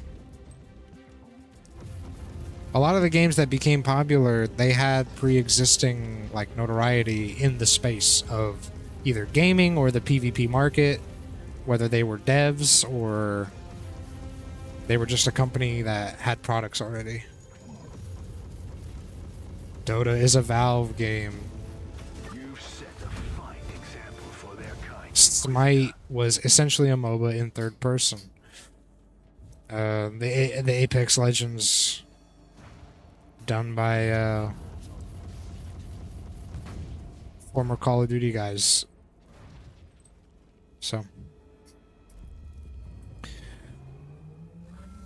like James had industry experience, like, kind of, not really. Like, he was a caster. He did the Dota stuff. I bet you if he made a MOBA, like an actual true to form top-down MOBA, I bet you that would go over different with people. But he didn't. He made a first-person shooter, which I imagine a majority of the fans that like James aren't necessarily interested in. So, you're just cucking yourself, bro. You're just cucking yourself, bro. Crit hit chance, crit hit strength.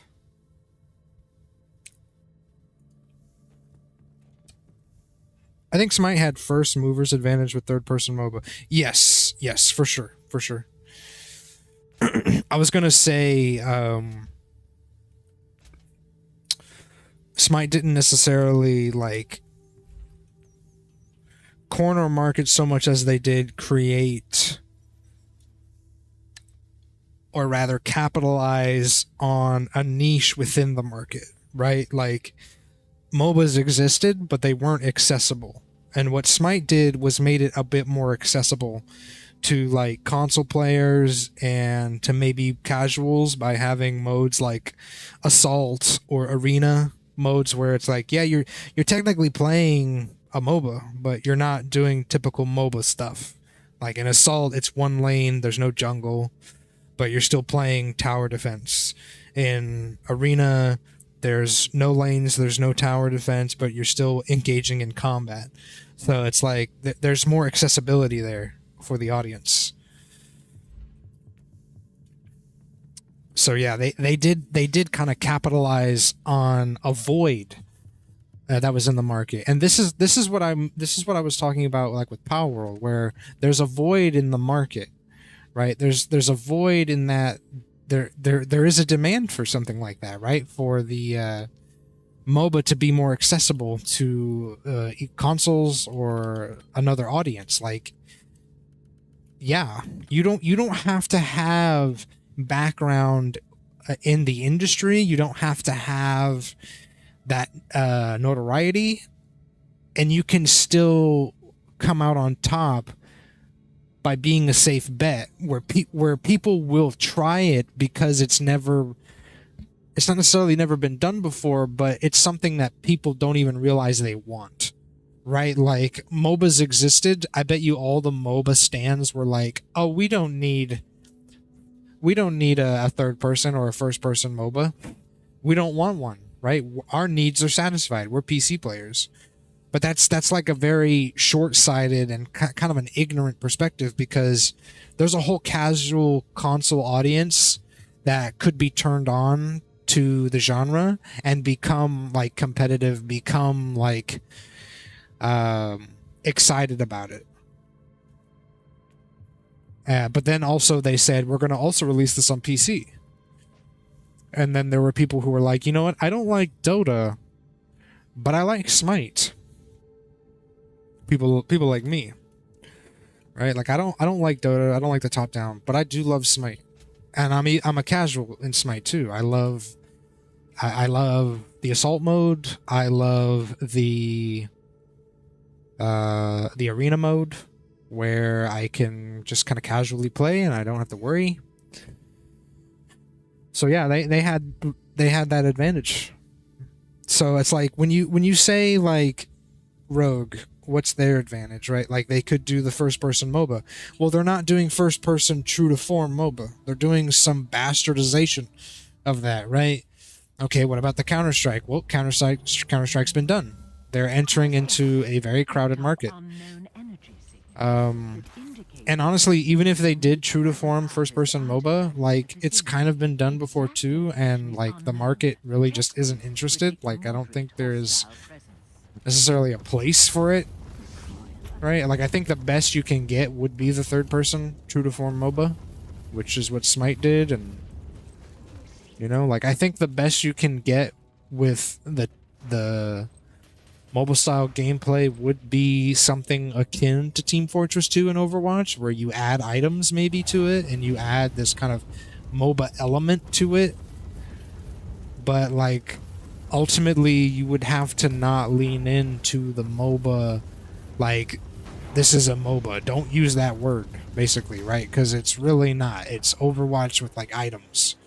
You know, like, that would have to be clarified in your marketing, because you're gonna like with James, he throws the word MOBA around, and it's like, it's not a MOBA, right? It's not. It's a MOBA like you could say that maybe, but you'd be lying to prospective customers if you said this is our version of a MOBA. This is our take on a MOBA. It's not. You're just doing big team battles with like cards.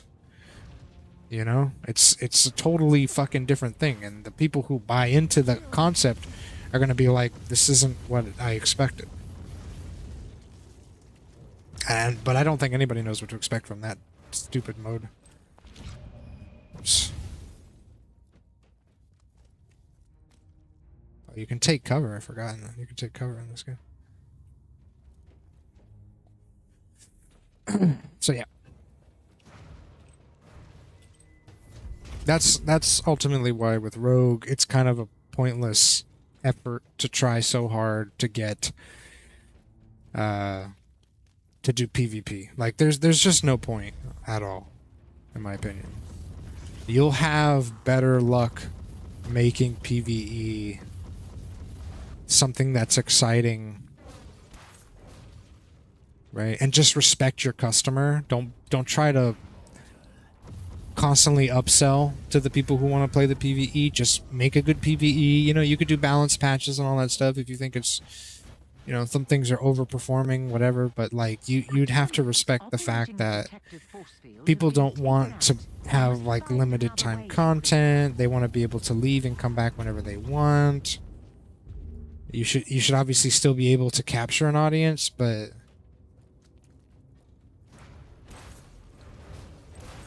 I just don't think they're equipped as a studio to pursue that though. I don't think they have the knowledge, the know-how, the experience in the space. That's why we always say like I don't think they know what they're doing.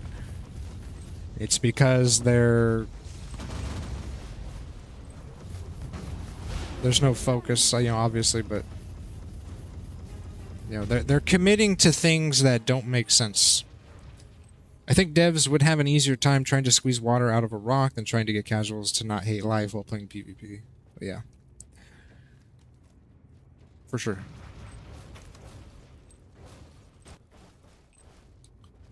But that's why, you know, I try to listen. That's also an important thing that I think a lot of these guys who pursue like they want to make casual PvP or casual games or PvP. They want to do PvP, but they want to reach out to the casual audience. Like you need to then talk to the casual audience. Don't ostracize your own fucking audience. And that's why Zoot is like so right when it comes to Rogue. James should have brought people in to play the game that were casuals and provide feedback. And that's why I want to say this. That's why ultimately I'm not happy with Rogue overall. I'm not happy with the fact that this is basically a $20 beta. You know, and I thought it was ridiculous when people said that, but that was because I was under the preconception that they had plans, right? But they've clearly showed and demonstrated that they don't have a plan.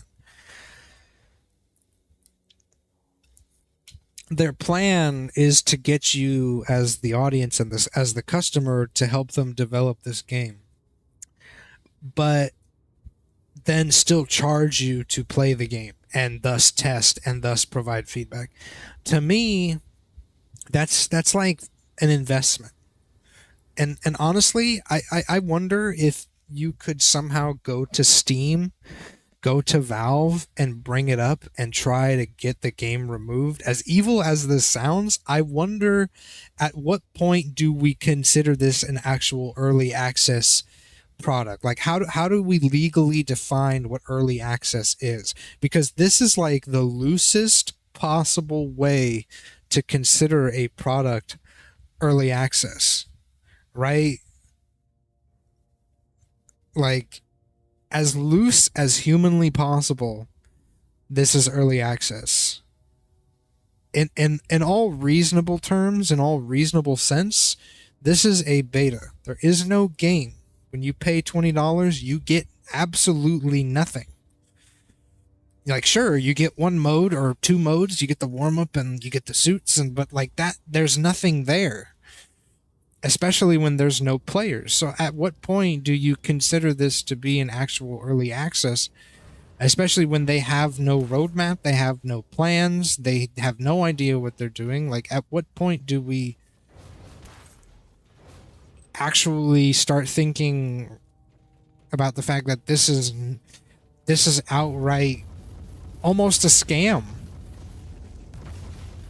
Right? Like, they're shopping around the PvE to potential publishers, like, and PvE was said by James. Hold on, let me see. He said on a stream that he might have something for us in September. I think it was. It might have been in July when he said it, and then August he came in and showed us the PvE stuff that they're working on. And in July, he said we might be able to do something in August. If not, then we'll do something in September. We're reaching the end of September, and what does he say? He's in the questions channel, basically saying It's likely modding comes first due to PvE needing many more months to be completed unless we want to use early PvE as a live beta to get feedback. Like, I'm sick of you guys wanting feedback. Fucking figure out what you're gonna do and do it. And stop coming to us for approval. Because I'm sick and tired of that shit. I'm sick and tired of them constantly coming to the fucking community for approval on what to do. Just fucking do it. Do something. Have creative vision, execute, and do it. It's constant with these guys that they're like, we're doing the modding so you guys can do Boomer Island. Okay, great. No one's gonna do Boomer Island. No one cares. You'll have Jagriff working on Duel, right? You'll have people basically putting together strafe jumping. Are people actually gonna play it? I don't think so. Well, that remains to be seen, right? What do I predict? I predict they release modding and then it just sits there and collects dust. That's what I think. I'm not even going to touch it. I don't want to touch it. I want to fucking play a game that I paid $20 for, and I can't. Because there's nothing to fucking play. There's nothing to fucking do. So it doesn't make any sense. None of this makes any sense. They have no product, and they're charging $20 for it. So that's why it becomes very kind of disturbing to me, you know, because I left a great positive review. I expected these guys to have a plan. I expected there to be some kind of roadmap where, okay, here's what we're doing. Yes, PvE is in the works.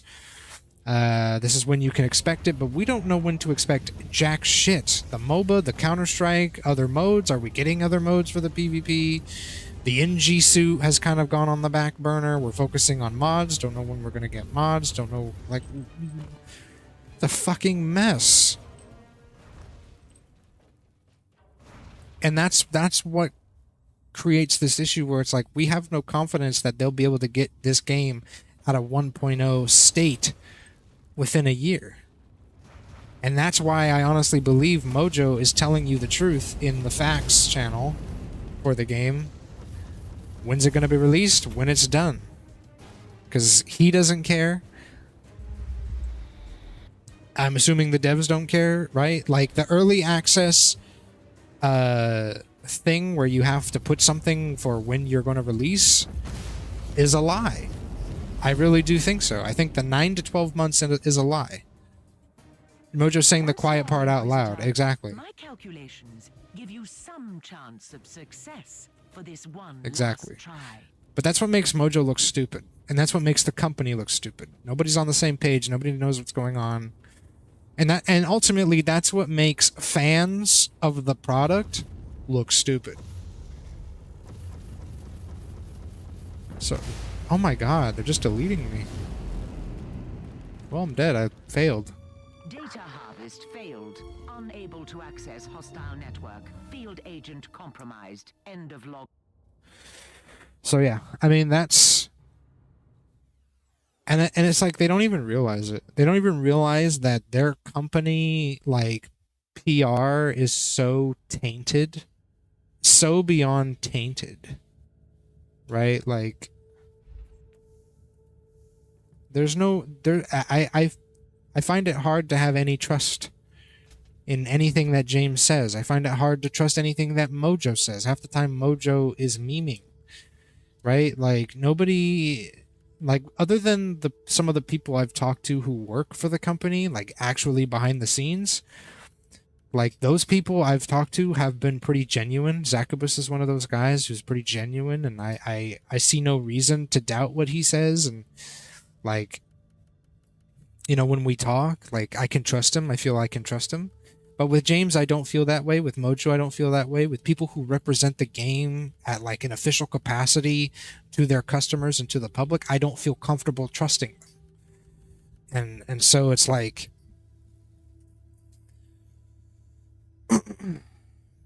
I just don't feel like they deserve any trust. They haven't earned any trust. They haven't done anything to earn the trust of the community, to earn the trust of their customers. You know, and that's I want to say also, that's just putting Diabolical as a game, as a product aside, right? Put Diabolical aside. Pretend Diabolical 1 never happened. Diabolical Reborn, the only game that's on Steam, makes me feel that way. I'll give them a mulligan with Diabolical, you know? I'll give them a mulligan, I'll give them a break. And say, let's pretend Diabolical 1 never happened. Let's just put all that in the past, and let's move forward with Diabolical Rogue. You guys are not coming across as trustworthy devs. You guys are not coming across as people who genuinely care about the product. I'm talking about the heads, the leads, the people at the top who are representing the game, representing the community. I don't consider Raven to be part of that. He's kind of the quiet support guy. I consider Mojo, I consider James to be the top guys who are more involved and vocal in the community than anybody else on the team. They don't come across as trustworthy. I don't trust James. I don't trust Mojo. Right? I don't care what they say. I don't care how they say it. I don't care when they say it. I can't trust them. And that's their fault. They need to foster a trust. They need to foster it. Right? They haven't done that. I think they're more concerned about taking the product to market with a publisher. They're more concerned with, you know, other business things, which is fine, but then you need to get somebody involved who's going to build customer trust. But then you also need to follow up with customer trust. You need to, like I said, foster it. You can't just pretend and put someone up at the helm of the PR or of the customer relations that's going to promise things and develop that trust, and then the CEO decides, oh, I want to do something else, and then breaks that trust. Like, you need to all be on the same page. It's fucking frustrating. And ultimately, you know, we stand at the precipice of, like I said, is this game a scam? Is this game actually going to get made? Are we just making a dev kit for an engine at the end of the day, right? Because I don't want to hear, like, when Jaggriff came in and said their USP is their engine, you can't say that to a customer like Nyx, like Rex. You can't say that to potential customers who have this game wishlisted.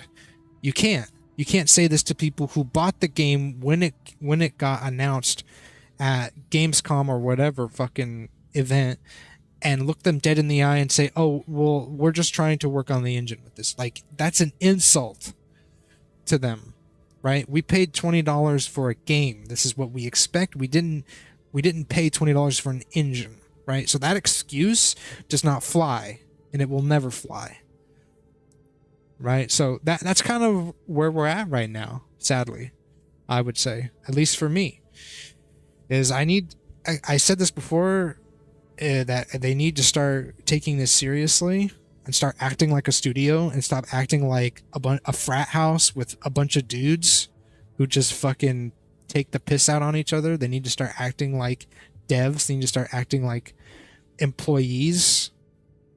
They need to start at least pretending this is real, you know, like at least pretend to take this seriously. I mean, I guess that's what they're doing right now. They're pretending to take it seriously, but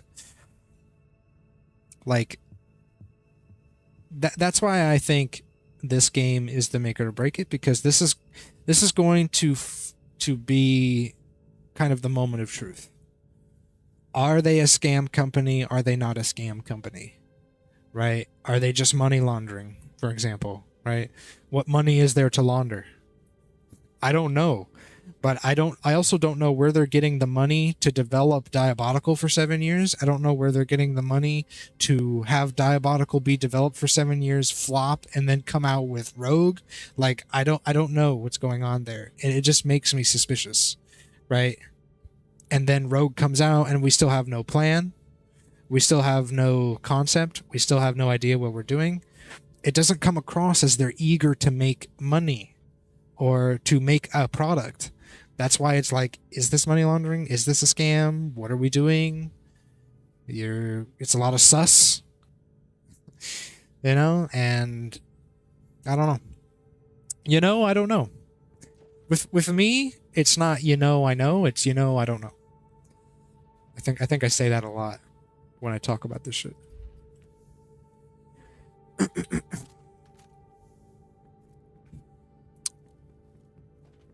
I think I'm done for today. It's getting late. It's at midnight, so we'll have like some final talks. Like we can talk a little bit about this if you guys still want to. But I'm done playing the game for now.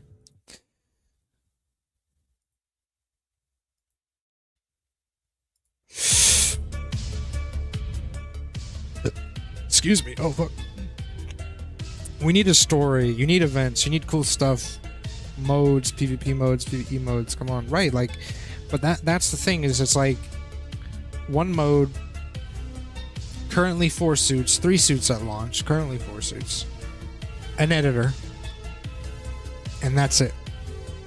Like, I'm sorry, but I cannot buy that this is even an early access game. I can't even... And especially after, like...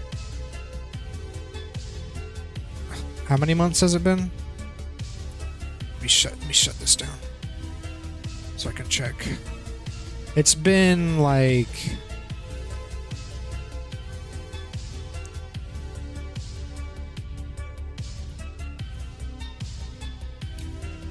Let me see how many months it's been. Came out in June, I think. Ugh. Came out in June. Let me see. Let me just confirm that. Came out June 4th. 1, 2, 3. It's been 3 months. And there hasn't been like a serious effort to put forth like... It's like the first couple months were, or even the first couple weeks, was the big time to make big changes, right? I mean, they removed a couple weapons, they shifted around a couple things, they didn't do the scout nerf that everybody wanted.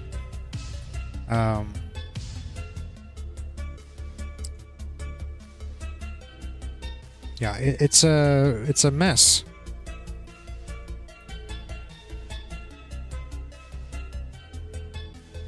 Like, we're already pushing into the 4th quarter of this year. Like, June 2025 is going to creep up on them if they don't start putting shit out. It's been dead for months. Yeah, that too. It has been dead for months. It's like, girl, I just want to play with my robot laser action figures. I'm not about to buy this dev kit. Exactly. But it's like, they're not approaching it as such. They're not approaching it as if it's a game about playing as robots. It really feels like it's about a game where it just so happens you play as robots. You're still playing like Quake mixed with Counter-Strike mixed with TF2, you know, like, we're not really focused on the robot aspect of the game. You know what I mean?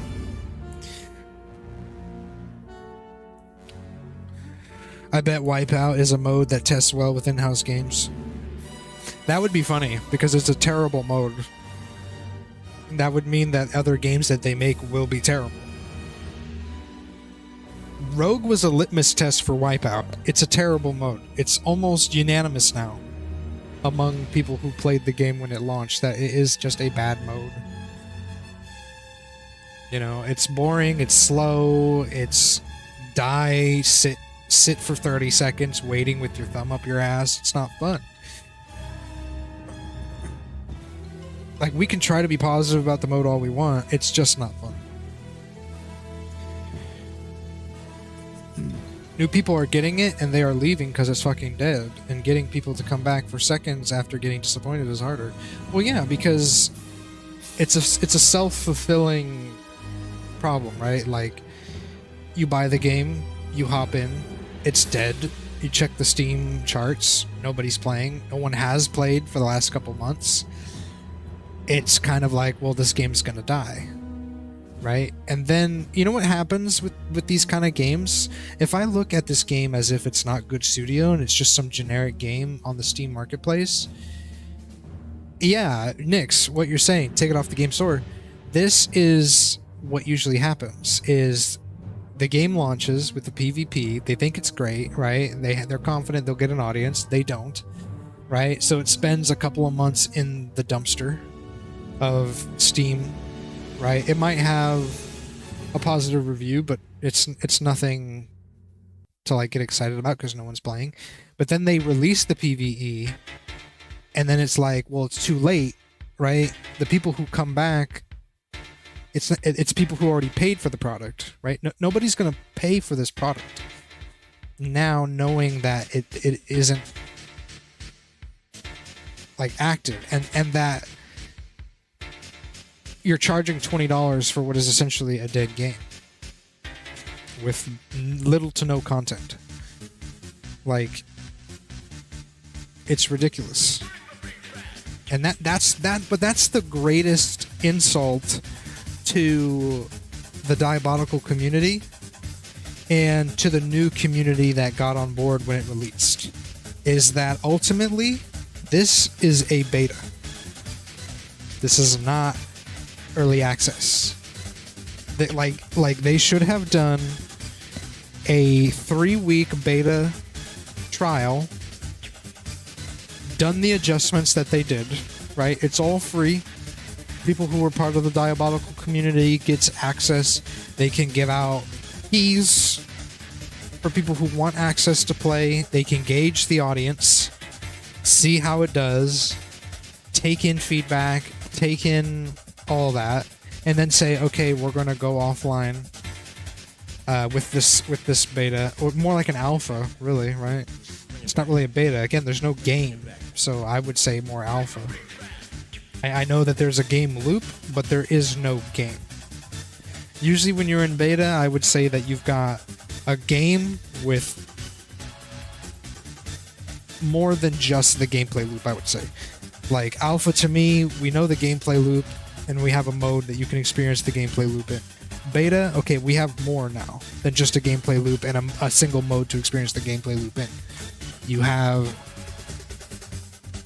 just way more content, right? But obviously all this is still in the works. And at that point, you would probably go early access, right? This definitely feels way more like alpha type stuff where, again, they don't know what they're doing. They don't know where they want to take this. So they're trying to get feedback. They're trying to gauge the players. Like, this doesn't feel like a product yet. It definitely feels more like a concept. But because of that, they should not have gone early access with it, in my opinion. Yo, what's up, Hexen?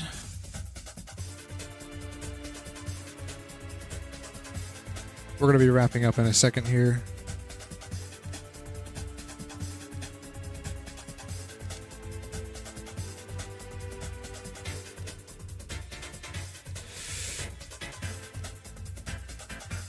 But we're talking about Diabolical Rogue PvP games and stuff. They need to take it off and bring it back when there's more. Well, it's too late, Nix. It's too late. They've already... The problem is they've already taken your money. They have to stay here. Like, there's so many, like, things that the good studio did wrong where it's too late. Right? And not Aim Trainer Royale. True, Casey. It's too late to get rid of the roguelike system. It's too late to take the game off of Steam. It's too late to, like, seriously rework fundamental problems with the game. Right? They've locked in, like, way too hard on certain things. That's why some kind of alpha test would have just been so much better to do, you know? And it's just like, I would have been fine. You know what I would have been fine with? I would have been fine if they said, we're going to release this next year, pre-order now, and we'll give you an or not even like next year. We don't have a date for this game, right? Let's say they just put it on the Steam page. We don't have a date, but you can sign up for beta or alpha access, and we'll give you a version of the game where it's not going to be the full game, right? And you can help us test. It's just something where there's no risk, right? And it's honest. It's an honest kind of approach to the community, saying, we know you guys are going to maybe not like this, but we believe we have something here. We want to get your feedback, and we want you to help test things and help us develop this. Like this, the problem with this ultimately is that this feels so dishonest. This feels so dishonest, and like, again, because it's like you put it on early access, you put it on Steam, it comes across as if you're finally taking this seriously, you're a company, and you have a plan. But ultimately, what we find out is you don't. You have no idea what you're doing. There might be a plan, but it's tentative, and like we don't have like, and it's just a mess. And that's why I lean towards the idea of, is this a scam? I don't know. I can't say for sure anymore if this is or isn't a scam. I'm leaning more towards a place where it's almost like miscalculated to the point where it comes across as a scam. Right, like miscalculated execution to the point where it comes across as a scam. I wouldn't commit fully to it's a scam, at least not just yet. It just, like, ignorance wouldn't be considered an excuse in the court of law, but in this case, it's like massive ignorance. You know what I mean?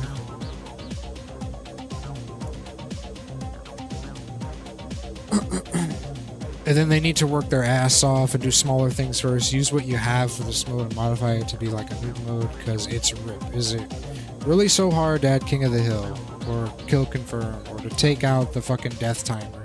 But I've almost preferred if they sold beta access where they turn on servers every week or two.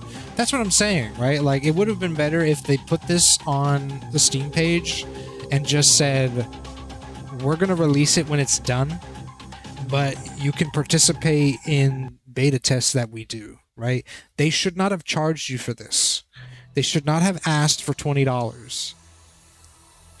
But the thing is I can tell that you can tell that they were desperate for some kind of money, right? And that their only option was to put it on the market and to charge $20 entry fee, right? And then put it at discount for $15 or whatever to soften the blow, right? Like, I honestly believe that nobody wanted this PvP thing. This PvP thing. I honestly believe they shopped it around to publishers, they shopped it around to investors, and no one wanted it. That's what I honestly believe. And that's why they're working so hard on the PvE, because now they know PvE could potentially get them investors. PvE could potentially get them a publisher. Because it doesn't make sense why they put out this PvP and they aren't doing anything with it. But that's why we keep going back to the, is it a scam? Was it a scam? You know, like,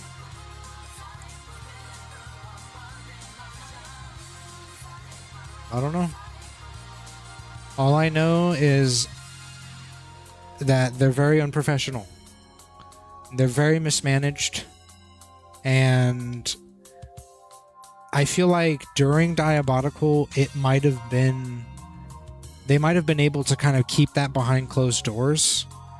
But now with Rogue, I feel like it's coming apart at the seams. It's becoming obvious.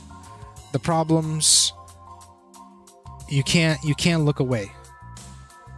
It's everywhere. Like, there might have been something in Diabolical where people were like, oh, you know, here's the what do you call it, the smoking gun, right?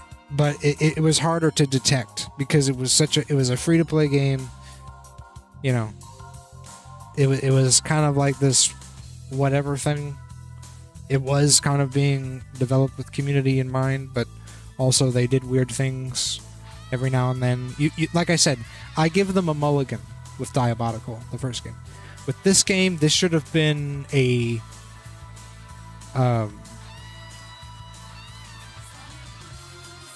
what's the phrase? Like a come to form, right? Like we've learned from our mistakes. We're going to do this right. We're going to make sure we deliver something really special. But they didn't learn from their mistakes. We didn't get something special, right? And now they have 1 year to figure out what the fuck are they going to do with this game. I honestly would have been fine if they just came up with a new IP as well. Like, we didn't need to do the Weebles. We didn't need to do the Eggbots. You could have come up with brand new designs, brand new IP, brand new. It's still robots and stuff, but just everything brand new. And just created something actually special, right? But instead, we got just more of the same. We got hosed, Tommy. We did. It's starting to look that way, at least, right? Like, I'm not gonna pull the trigger on that just yet, right? Like, I'm not gonna start screaming from the rooftops that good studios are scammers and, you know, they hosed us. But, you know, as time goes on, as the days pass, it's looking more and more like that's what happened, right? We were promised something PvE by September. It's looking like we're not going to get PvE anytime soon. You know, I mean, what am I supposed to make of that? There's nothing else to make of it other than we got. You know, we got. But I said I would give them a year. I said I'm going to give them the year. That's my timeline. You know, if by 9 months we're still saying, okay, guys, give them the rest of the year, right? Like, give them that last 3 months. Then it's probably going to be closed casket. I would say at 9 months, if we don't have enough content to be like, okay, we're good, $20 well spent, then it's closed casket before we even reach the end of the line, right? Because if at 9 months we're not just spending the next 3 months straightening things out, we're screwed. That's why these past 3 months, you know, people might say, oh, it's only been 3 months. It's super important. The clock is ticking. Time is running out. You've wasted 3 months. You have 6 more months, I would say, to come up with something that's convincing. Yeah, that's a lot of time, but 3 months just flew by. You telling me 3 months can't just fly by again and we don't get much, right? PvE better be polished when it does come out then. Exactly, right? But that's the problem. That's why I'm saying if by 9 months, I said let's give them a year, right?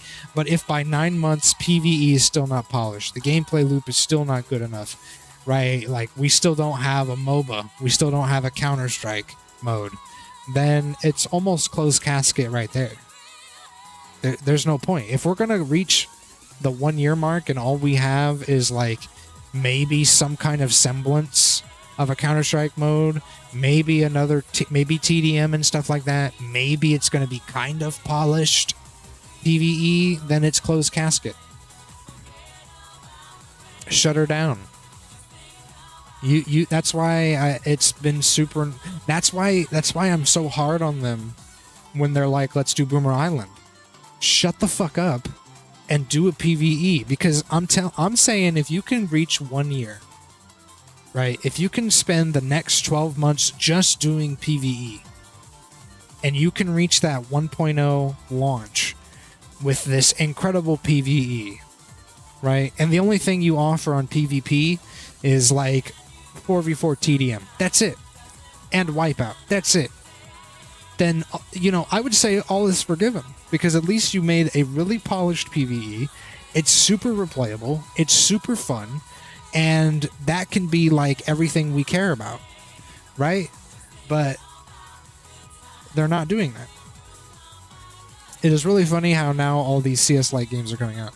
Yeah, but it's like, I honestly believe, KC, that if you're James, you have some kind of insider knowledge of what's going on in the industry. I mean, look at him. He went to some get-together where there were investors and he was talking to other people, right? Like Nintendo. Usually at those meetings, you meet other developers, you talk to them about what they're doing, you learn about kind of what the market looks like in the future, and you kind of plan as a company what you want to do. Maybe James misunderstood that, but if you go to a situation like that and you're talking to other devs or you're looking at investors and everything is trending towards Counter-Strike or PvP or whatever, like, maybe don't do that, because that means you're just entering a saturated market, right? Like, you don't follow the fish upriver, right? You travel back, right? You swim upstream. You don't follow the fish down the river. You swim upstream. Go against the grain. Try to stand out, right, in a saturated market. But I can't say for certain what happens at those meetings. I can't say for certain, like, what do they talk about. But I just know that if you're in the industry, you should be able to try to pick up on what people are doing, right? I mean, even before Fragpunk came out, even before Strife came out, Shroud's game, like, Counter-Strike happened, right? No competitor to Counter-Strike. Perfect opportunity for someone to make something. Valorant happens. So boom, you have your competitors, your two big competitors. Now, if you were to come up with a Counter-Strike game, you're competing with two people who now own that space. You're not just competing with one person. It's easier with one person because you can stand out really easily, right? That's the problem with Spectre, and that's the problem that Fragpunk is going to face, right? Is the roguelike stuff good enough to compete with not just Counter-Strike, but Valorant as well? Now we have two IPs that are established within the space of Counter-Strike likes, right? And then let's just say by some miracle, Fragpunk manages to secure a massive audience and people love it. A fucking Rogue is gonna have a way bigger problem. You're gonna have, it's almost like you're in a war and you have a 3-front war, right? You have 3 different fronts you have to manage, right? Like, that's what doesn't make sense about this play of let's do Counter-Strike. It's completely nonsensical. It's completely ridiculous, right? Like, if it was just Counter-Strike, okay, you're having a one-on-one war with another guy and you're going to try to step up to the plate. But now you have Valorant. Even if Fragpunk doesn't like find that success, you're still fighting against two people that have already captured an audience, right? And Valorant has kind of already captured the hero shooter, kind of pseudo hero shooter Counter-Strike audience. So what are you going to do as Rogue that spices it up, right? Especially with Fragpunk coming out, that they're doing roguelike stuff too, and they're already, by advertisements, doing it better. Like, you stand no chance in the market. And I'm calling it right now that you stand no chance, based on what I'm seeing in the market. It was the same thing with Smite, right? Like, Smite was MOBA's Valorant, right? Like, League and Dota were... Here's what I'll say. League and Dota were like Counter-Strike and Valorant, right? Where they... similar but different. But ultimately the same. Smite comes along and shakes it up and changes the formula. excuse me, changes how accessible it is, right? Because maybe in Valorant it's more accessible when you have like these abilities and stuff. Whatever, right? So that's what was special about Smite in that market. They were able to compete by standing out and being more different than people who were competing with each other. But like when it comes to Valorant, Counter-Strike, Rogue, Fragpunk, Spectre Divide, like mechanically, core design, fundamentals, foundational, like these things are for the most part the same, right? It's a first-person shooter. It'd be different if we said we're doing third-person Counter-Strike, because now it's like, okay, foundationally, fundamentally, you've changed it, right? That to me is like, once you have two massive companies that have staked their claim, you have to do something so out there and so different that it's fundamentally and foundationally like separate, but you're still trying to capture the same magic. Like the roguelike stuff is a huge risk for Fragpunk, and I wish them the best because they're going all out with it, and I would love to see them find success in that market. But it's like they may not find success because it's too similar, but it's not appealing to the competitive audience, and the casual audience isn't interested in a PvP. Like there's that massive risk still there for them.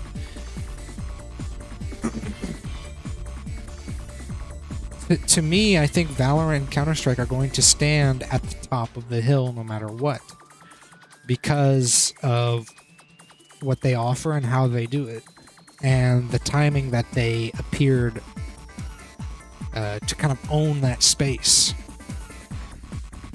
So for Fragpunk, for Spectre Divide, and for Rogue, they're going to struggle if they break out into the Counter-Strike market. And then, yeah, with Boomer Island, like, we could be, like I said, investing so much time into making a proper PvE. Fragpunk has jump pads and strafing. No way, get out of here. Oh, shit. I don't know, they might have just made it harder just with that, for them just to find, like, a solid audience. We'll have to see. But yeah, like if you can't rough out a PvP concept, not just a mode mix, but like a concept. Jump pads and sprinting. Oh, okay. I was gonna say strafe jumping in a fucking Counter-Strike game. Count me out. Roguelikes be damned. I had strafing on the brain. Okay, I get you. You talking to someone in District or something? Having a conversation about strafe jumping? No.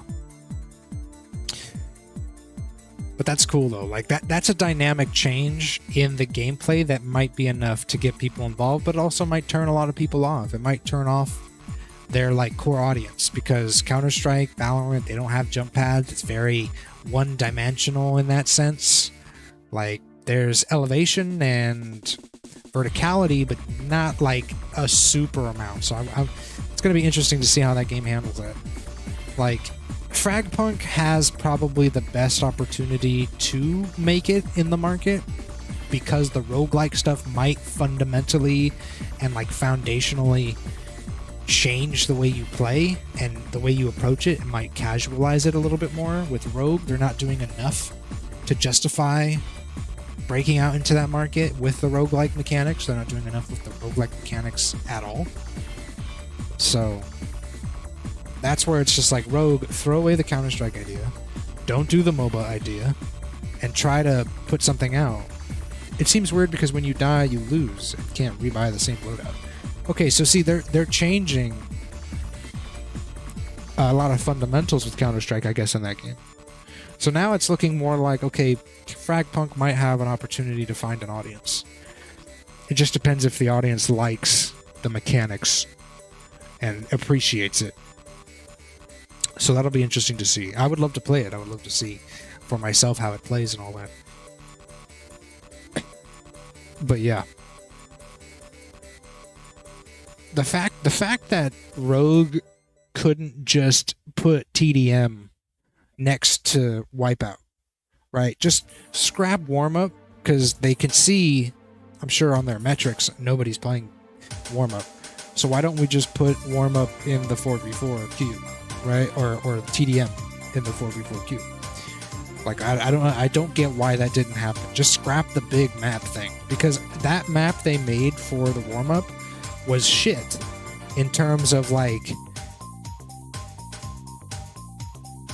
is this kind of the idea for the MOBA? It's just basically going to be big maps like this.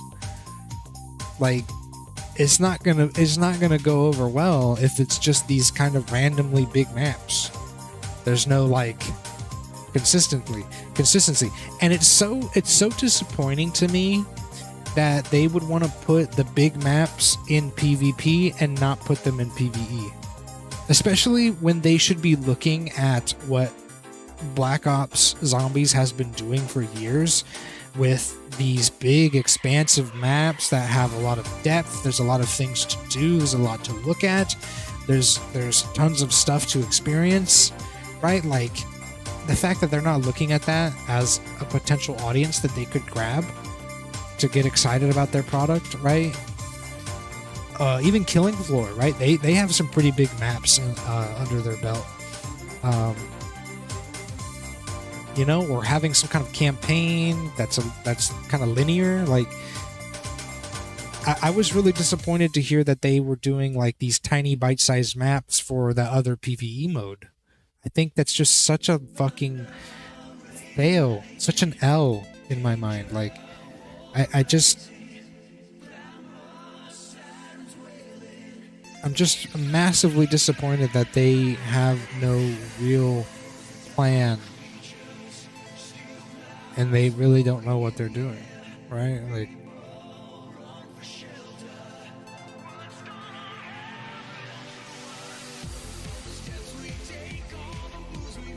it's disappointing. It's massively disappointing, but at the same time, it's kind of like, I'm just in a place where I don't care anymore. I've gone through the grieving process, you know? I've gone through the whole grieving process. You know, denial, all that stuff. I've reached the point of acceptance where I just don't care anymore. Let it happen. I'm gonna go do my thing. I'll continue talking about this, but like, I'm so not invested in the community. I'm so not invested in the game. I'm no longer feeling invested in the company. Like, I don't care, because it seems like they don't care.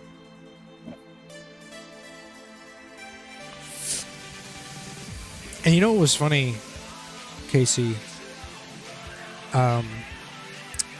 James was talking in the questions channel, right? And CK kind of said hire Judge as a PvE beta tester. And I was going to write something in response to that and say they couldn't afford me. They couldn't afford my $5 surcharge. My $5 fee. I wanted to say something like that as a joke.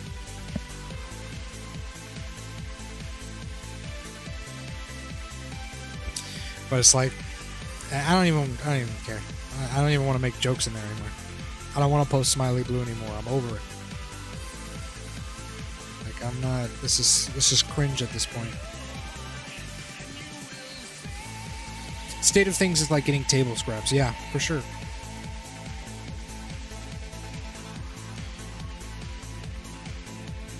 He should just, I don't know. State of things should be just James talking about what they're working on. He shouldn't be showing stuff until he does the dev streams. And once on the dev streams, he can have stuff to show. Because if he just blows his load in state of things, then when he streams, then yes, we're just going to be sitting there watching an old man mumble and rant for the next hour. We're not going to have any content. We've already gotten all our content in state of things.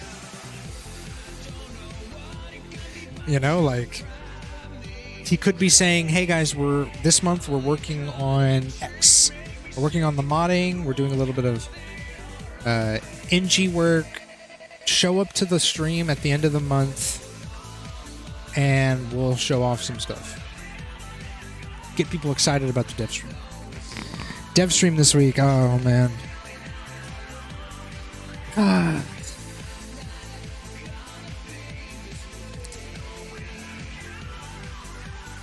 I don't know, man. I'm not really excited.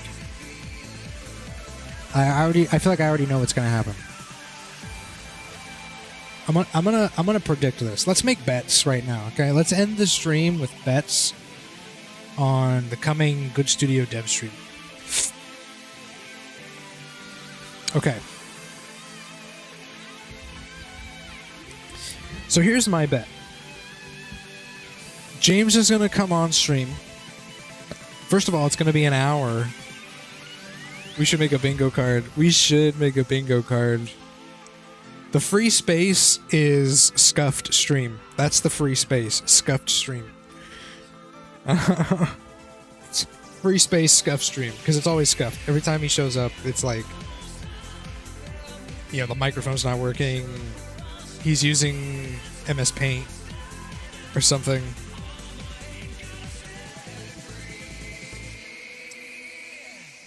But here's my prediction for this stream. We're not getting PvE. We're just gonna get more lip service.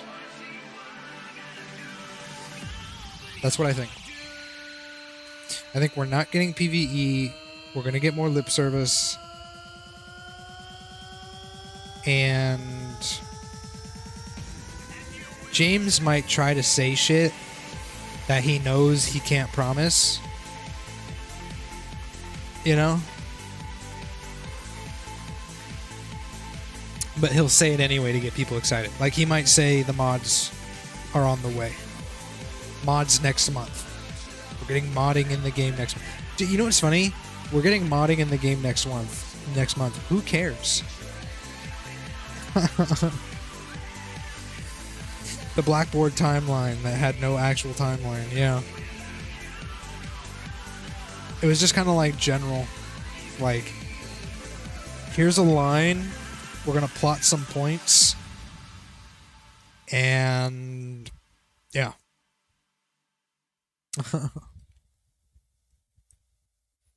Yeah, who cares? Yeah, okay, so my prediction, my final official prediction is that no PvE lip service and modding might happen next month or at the end of this month.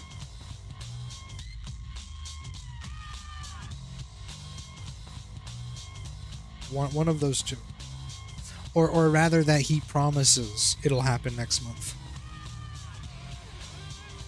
So, you know what? I take that back. He's going to promise modding next month. Modding is probably nowhere near ready. We're not going to get PvE, and we're going to get more lip service.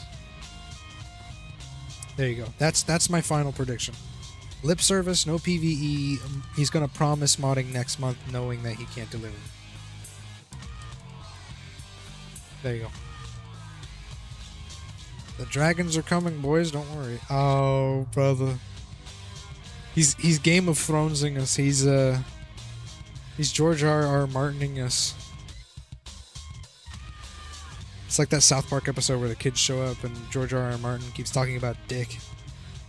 That's pretty much James. We show up and we're like, we're here for a reason. He's like, yes, but have you seen my penis? It's just like, whoa. We just want PvE, bro.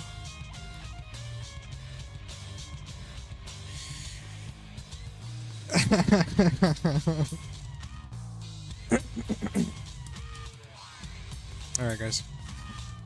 We'll expect the worst, we'll hope for the best. But probably Sunday. Maybe Saturday. We'll see what the big man wants to do.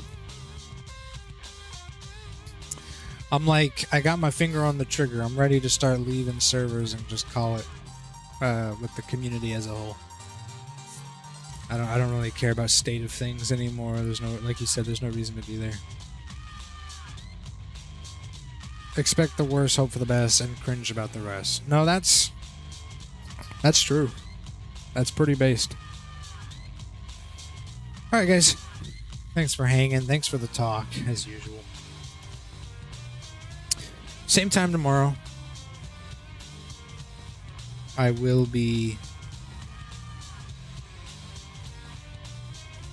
I might play Returnal. I think we'll take a break with Inquisitor. I've played enough. I've done enough. So, Returnal, maybe Blood as well. We'll see what happens. Same rat time, same rat channel. Exactly. Alright guys, take care. Love y'all. See you next time.